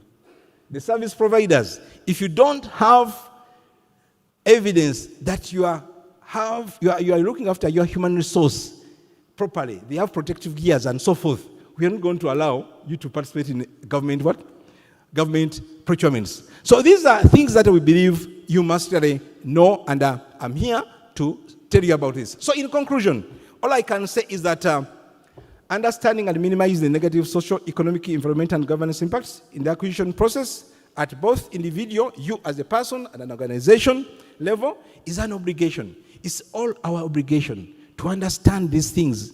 What do these things we buy and sell, what are their negative impacts? But if we appreciate and then address these concerns, we are going to have a fairer, greener, and cleaner global village. I want to thank you for giving me this opportunity to listen to me. God bless you all. I'll leave you with this Robert Swan's comment. Somebody said that the greatest threat to our planet is the belief that someone else will save it. We always think that what is happening will be done by government, forgetting that it's you as an individual who should start by not throwing that bottle outside the window after taking mineral water, and by using a bottle. NSSF, I want to thank you. This is the way forward. Let's not have single-use bottles in our workshops. Thank you very much for listening to me. God bless you all. So I think the question and answers will come later on. Yes, indeed. Thank you so much, Mr. David Chienji. Thank you for that. Ladies and gentlemen, sustainability is tied into values, ethics, and so much more. That was a great presentation. I wonder if you have any teaching in your background. I don't know. I felt like you knew how to get the points across really, really well. So we are going to have a very quick Q&A session right now. We do not want to keep you too long, so if I can invite you back, Dan, please, if you can join us for the panel well, I won't even say panel discussion, Q&A that we're going to do really quickly. Please make your way up on stage. Dan, if I can have you, Barbara, Arimi also joining us. I think we'll take just one question from all of you.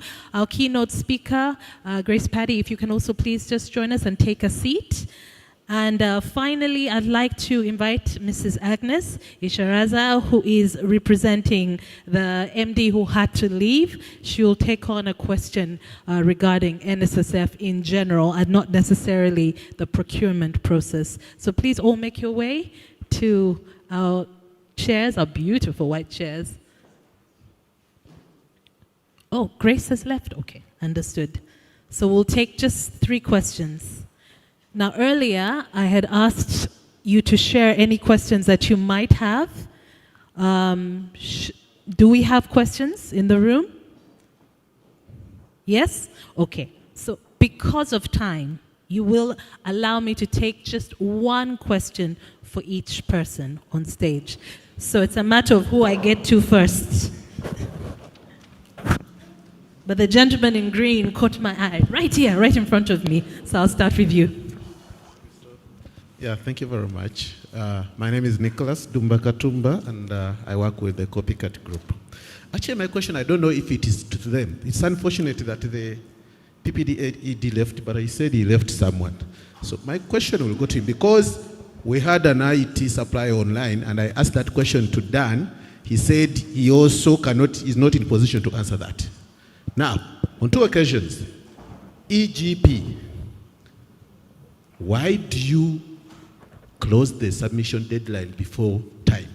The bid says submission deadline is 10, okay? On 2 occasions it has happened to me. The first one I was actually submitting to NSSF. You closed, I was not able to access the bid at 9, yet deadline was 10. When I asked, they said they are not in control of those systems, you are. Second time it was UNBS. Still submission was 10, you closed it at, I think, 9:30. Please, thank you. EGP. That was a hot submission there. Is it noted? Would you like to respond? Okay. So, next question, please. For anyone on stage, okay. Excuse me. Thank you very much. My name is Byamgisha Peter. I'm the CEO of Deep Shift AI, a startup here in Uganda. Our main focus is bringing AI solutions to companies, businesses. Now, my question is this. AI is a new player globally and here in Uganda. And in Uganda, we're even few players in the realm of AI. And our ideas are most times $1 million ideas, which can save businesses, institutions, and so on. So, as NSSF, one of your requirements is you have to be a long-time player. You have to have a very fat bank account, like one of the people who was giving us a testimony said. You have to be financially sound, so on. So, is there a provision for such companies so that we can manifest these $1 million ideas and also be on board and do something for this nation as far as AI is concerned? Thank you very much. Okay, that's our first question. That will come to Dan. Are you comfortable answering that? Okay, so that means, okay, I'm going to head over here. Okay, this lady, then I'll come to you.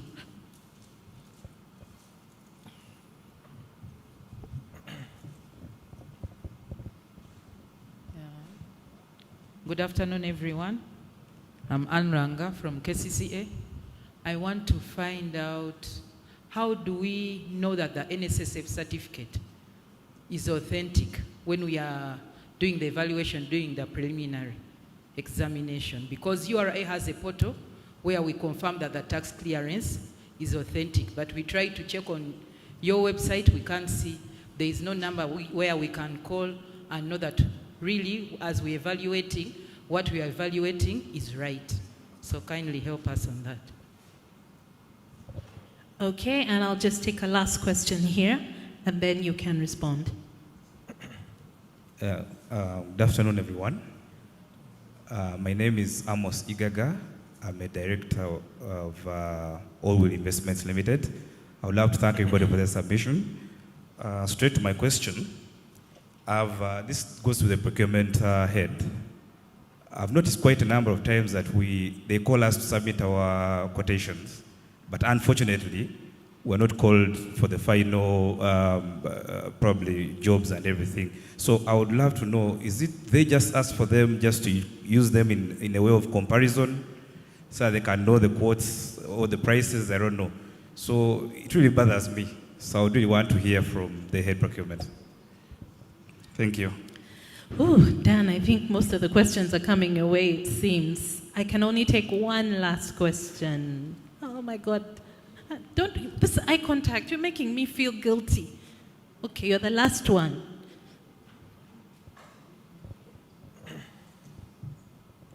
Thank you, Crystal. Thank you very much. My name is Donald Oegomblizi. I am from Concentrix Technologies. Allow me to start by thanking the fund for being very progressive and for bringing to the table discussions that are very forward-looking and happening in a lot of developed markets. Thank you very much. One comment is, a lot of times, which is expected, there is this ask for previous contracts on things like generative AI. There is a requirement for 5 previous contracts on something like, I'm looking for a science-based net zero journey, 5 contracts for Ugandan farm. That is not very common because not a lot of farms have done this. Probably even the NSSF hasn't done a lot of this. What that does is it opens the door to a very limited circle of funds and probably makes the Ugandan farms less competitive than external farms. So if you go back to the sustainable procurement, which would probably speak a little bit to a margin of preference for local procurement, the whole discussion probably falls apart. But finally, having dealt with your procurement team, I want to thank them very much for a very professional job that they do. I don't want to mention names, but I think they do a fantastic job. Well, thank you for that. We're just going to go straight to the answers. The gentleman from PPDA, please. We'll start with you.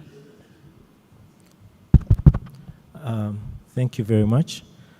Sorry about that, Nicholas. The closures before the actual bid closing period. However, we acknowledge there have been some of those issues, and the system is currently undergoing a business process re-engineering. Secondly, around that time, there's a lot of activity ongoing, so I think at times the system is overwhelmed, and that is going to be rectified. However, I also have a plea to you that try to work on the bids earlier, not last minute. Yeah, thank you.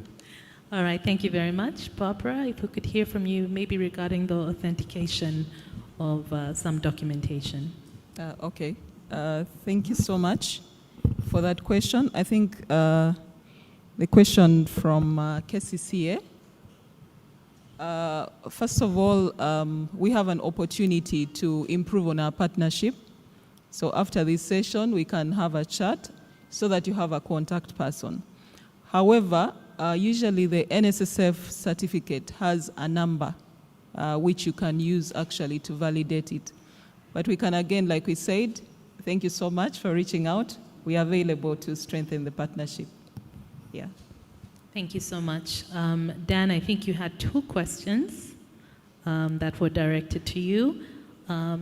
To our keynote speaker, I'm going to ask that you respond first, and then we'll hear from Dan last. So to you. Yes. I respond first.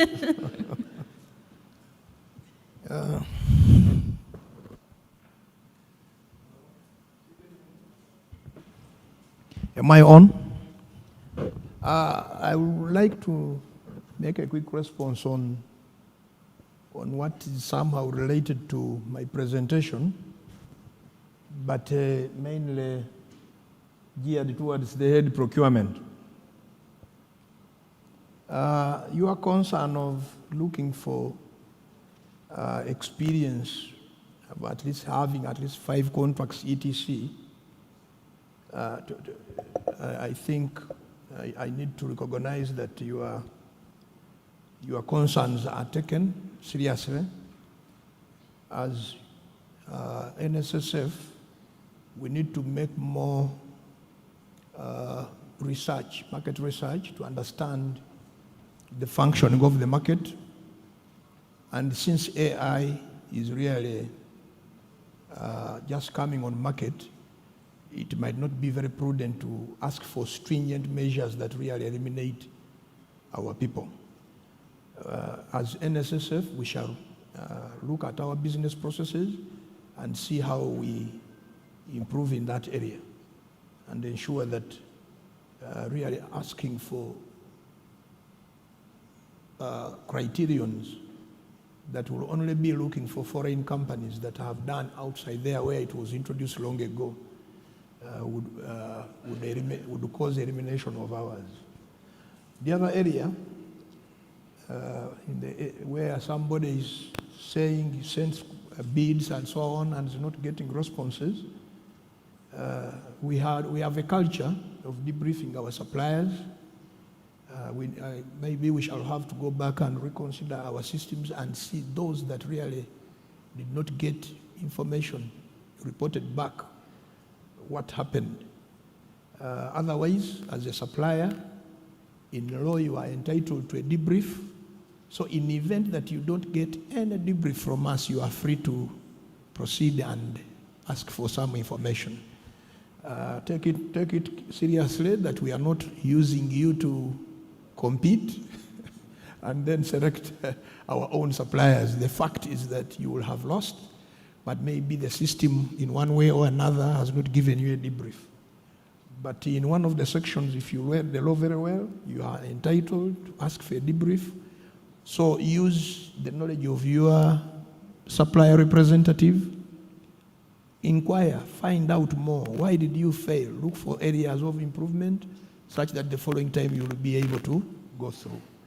I believe with the way we are functioning as NSSF, our systems are straight. We tell you everything and we can further develop you.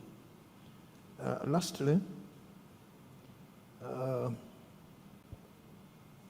in the area of, I think those were the ones. Previous contracts, I've already answered that. Those were the ones that I could attempt. The rest I can shift to the head procurement and disposal unit to make further contribution. Thank you so much for that. I just had Kenneth here really quick who wanted to just add to Barbara's answer on the authentication of certificates, I believe. Yes. Good afternoon, ladies and gentlemen. So to supplement what Barbara talked about, the validation, Madam Anne, if you look at the bottom of the clearance certificates, there's a sentence about which says to validate the certificate, visit the website. There's a link, eservices.nssfug.org/ecertificate/clearance. So when you type the serial number on that link, to let you know whether it's authentic or not. Thank you. Thank you very much. And Dan, we'll hear from you as we wrap up. Thank you.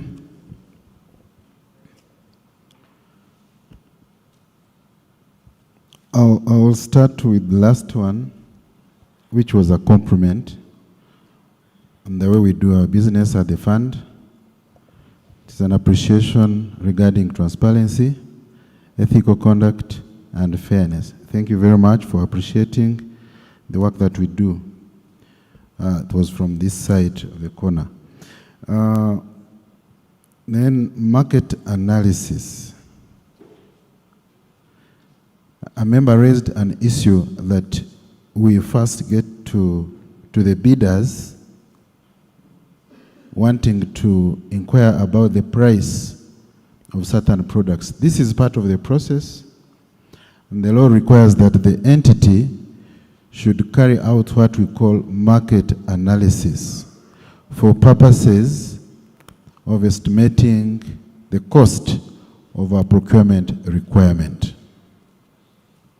So that when you have submitted a bid, your quotation should not be above the budget, higher than we can manage. Maybe still in that area, we shall do one improvement.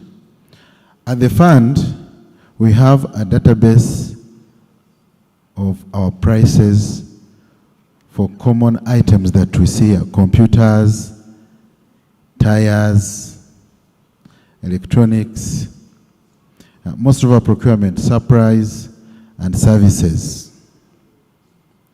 So for budgeting purposes, we have our own reliable and accurate data that we have carried out previously, which gives out this price.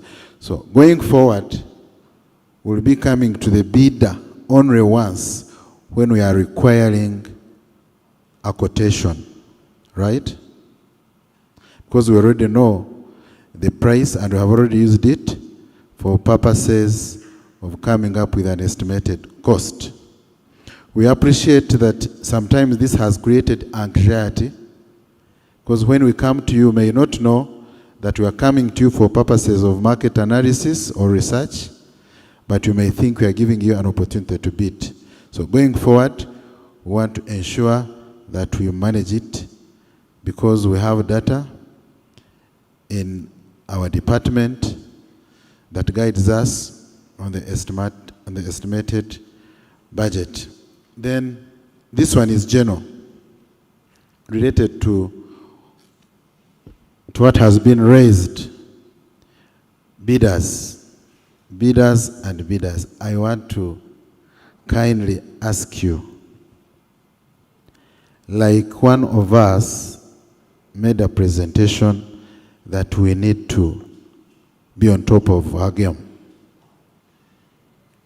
Whenever we give you a document, we usually call out evaluation based on the information provided to us. You will not submit our bid and then we follow you with a phone call wanting you to clarify. Of course, there is a procedure at the fund. We are very fair. There is a procedure for seeking more clarification in case something is not clear. There's also a procedure for requesting for more information. We have always done this whenever we think the information we want to use for purposes of evaluation is not clear. But before we do this, kindly do your part. When we give you a document, do what we call a checklist. I want to cheat for you the exams. Sorry to use that word, but get a checklist. Evaluation requirements are always in section 3, indicating the preliminary requirements, and most of these are historical documents which you must have. Good thing the law requires that when you are registered with PPDA or you are on EGP, you have passed this part. But there are other documents in this section that we'd like to have and would like to confirm with you. From this stage, we do, I'm cheating for your exams. Are you writing? Yes. From this stage, we carry out detailed evaluation, and these are technical requirements which are put in black and white. Do your own assessment, mark yourselves, score yourselves. When you are satisfied, submit this bid. I happen to have been the initiator of putting reasons why a bidder has failed. By that time, I was working in Uganda Wildlife Authority as head of PDU. Previously, David, you recall, the best evaluation bidder the best evaluated bidder notice that we had did not have reasons why the bidder has been successful. Now we put reasons why your bid has not been successful as part of debriefing. But still, if you feel the reasons you are not comfortable with them, you get to us and we'll give you more details. I want to thank you very much. Thank you so much. Ladies and gentlemen, there was one question here for Barbara, which I'm just going to allow her to answer quickly, which I thought was quite interesting. To Madame Barbara, are there any plans to make the Smart Life maybe into a financial institution or a bank, not just a saving program? And then the addition was, will we eventually have an NSSF ATM card? So I'll leave you with that as we wrap up. Very interesting. Let me start with the last question, which is the easier one. We already have an NSSF card. It's the NSSF Smart Card. I think you've seen it. We launched it, I think, in 2022 in partnership with Visa and Centenary Bank. So at the back of that card, there is a bank account. It's linked to NSSF. And you can use it actually in every way you want to use it, across all post terminals, ATMs, and of course, you also get to be paid your NSSF on that account if you choose to. So thanks for the opportunity to advertise that product. And then NSSF actually cannot become a bank. We are not actually neck to neck with banks.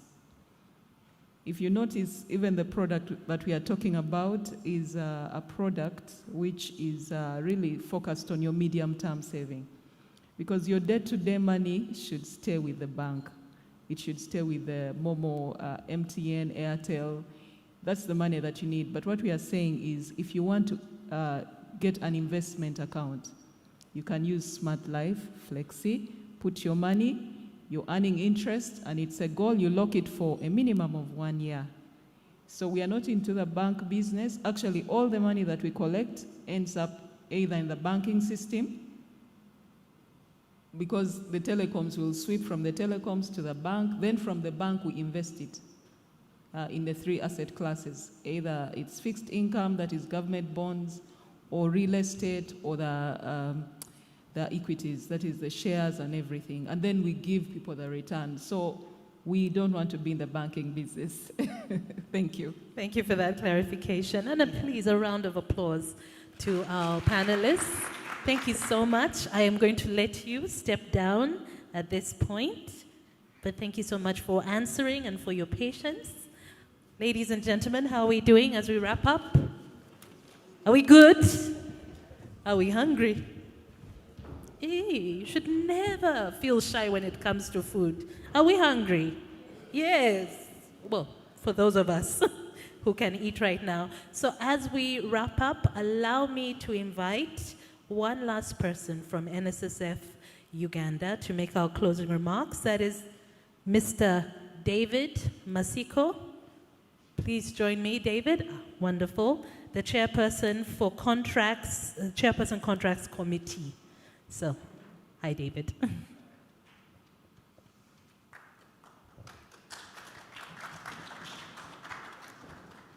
Thank you so much, Christo. Good afternoon, ladies and gentlemen. Yes, I hope you've enjoyed yourselves today at our 9th Supplier Forum, where our theme was unlocking the future of procurement. I like what my colleague Dan, the head of the procurement department, said, that the future is actually now. You know, we're not waiting for it. So I'll quickly just go through the what we've learned today, and then I'll give my closing remarks.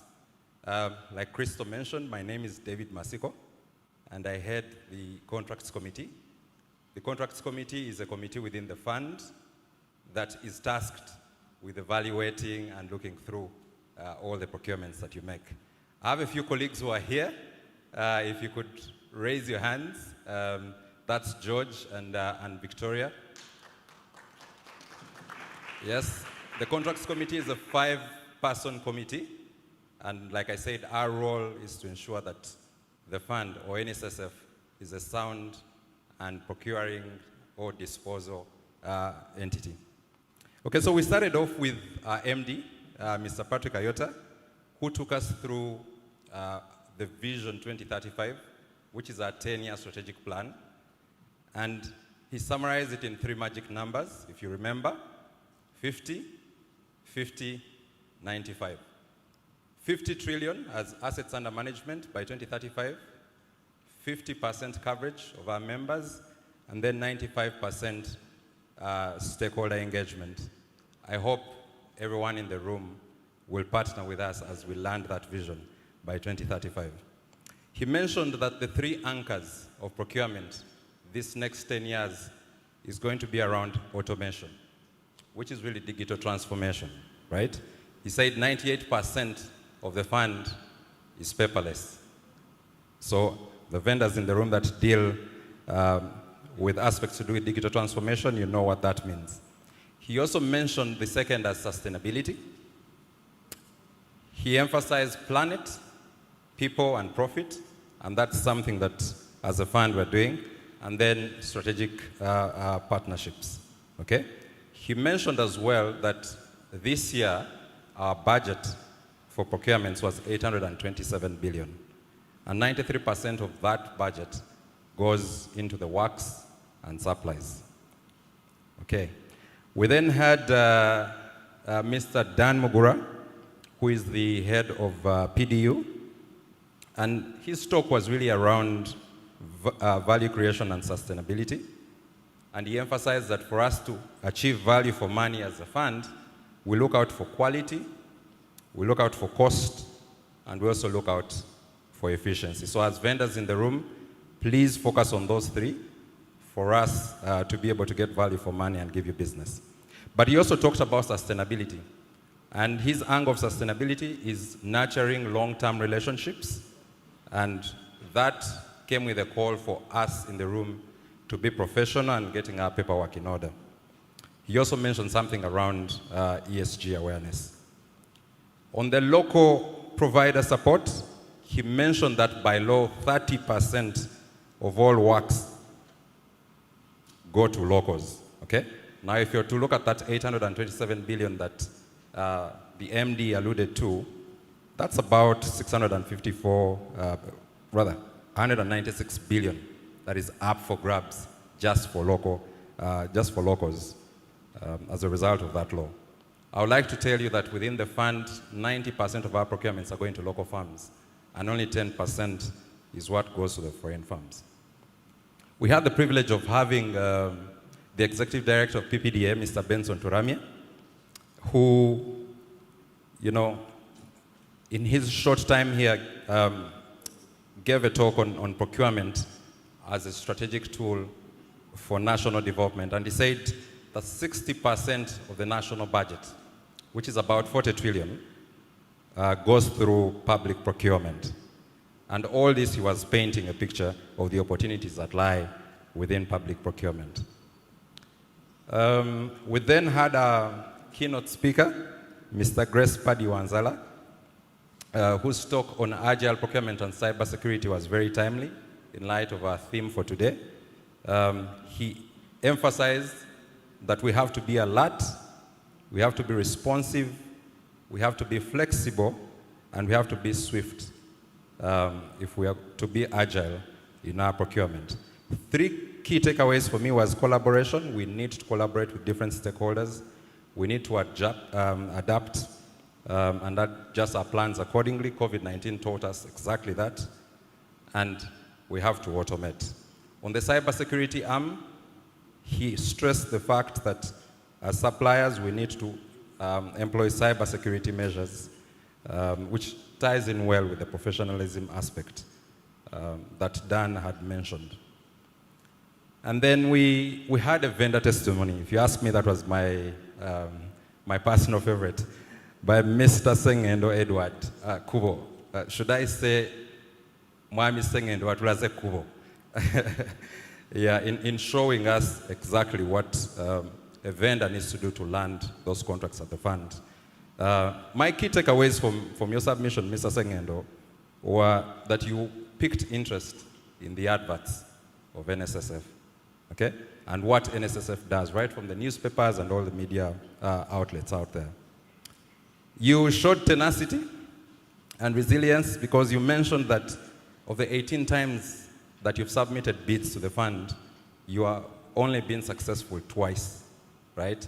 So talk about falling 7 times and getting back 8. That was a key takeaway. But I like that you commended the team and the fund for the fact that we build capacity. Where you fail, we'll tell you exactly where you failed. And the aspect of compliance, sitting on the contracts committee, one of the things we are really keen on in making approvals is how you comply to the different requirements that we make during the procurement process. And then we had Barbara, the head of marketing at NSSF, come and talk to us about the Smart Life product. Please sign up. It's for all savers. And the sign up is really easy. We ended with Mr. David Chiinji, the head of sustainable public procurement, whose role was to create awareness on sustainable public procurement, and stated that Section 66 of the PPDLO requires NSSF to make sustainable procurements. So I'll tell you that as we review the procurements, one of the things that we'll be adhering to is that Section 66 of the PPDLO on sustainable procurement. If you ask me, what are my 3 key takeaways in terms of words? If I was to make a word cloud out of what was said today, I would say sustainability, I would say automation, I would also say agility. So I would like to thank the organizers of the 9th NSSF Supplier Forum, right from our Managing Director, Mr. Patrick Ayota, the members of EXCO who are present right here, the marketing team in particular, who put all the media stuff together, the PDU team, the Procurement and Disposal Unit of the fund, and the Contracts Committee that I belong to. I also want to thank the speakers who ably shared from their wealth of knowledge, as well as the guests for their engagement and the different service providers that made this come together. I would like to take this opportunity to invite you for lunch that will be served at the gardens in the tent. Otherwise, thank you so much for coming, and I hope you enjoyed yourselves the way I did. You're welcome.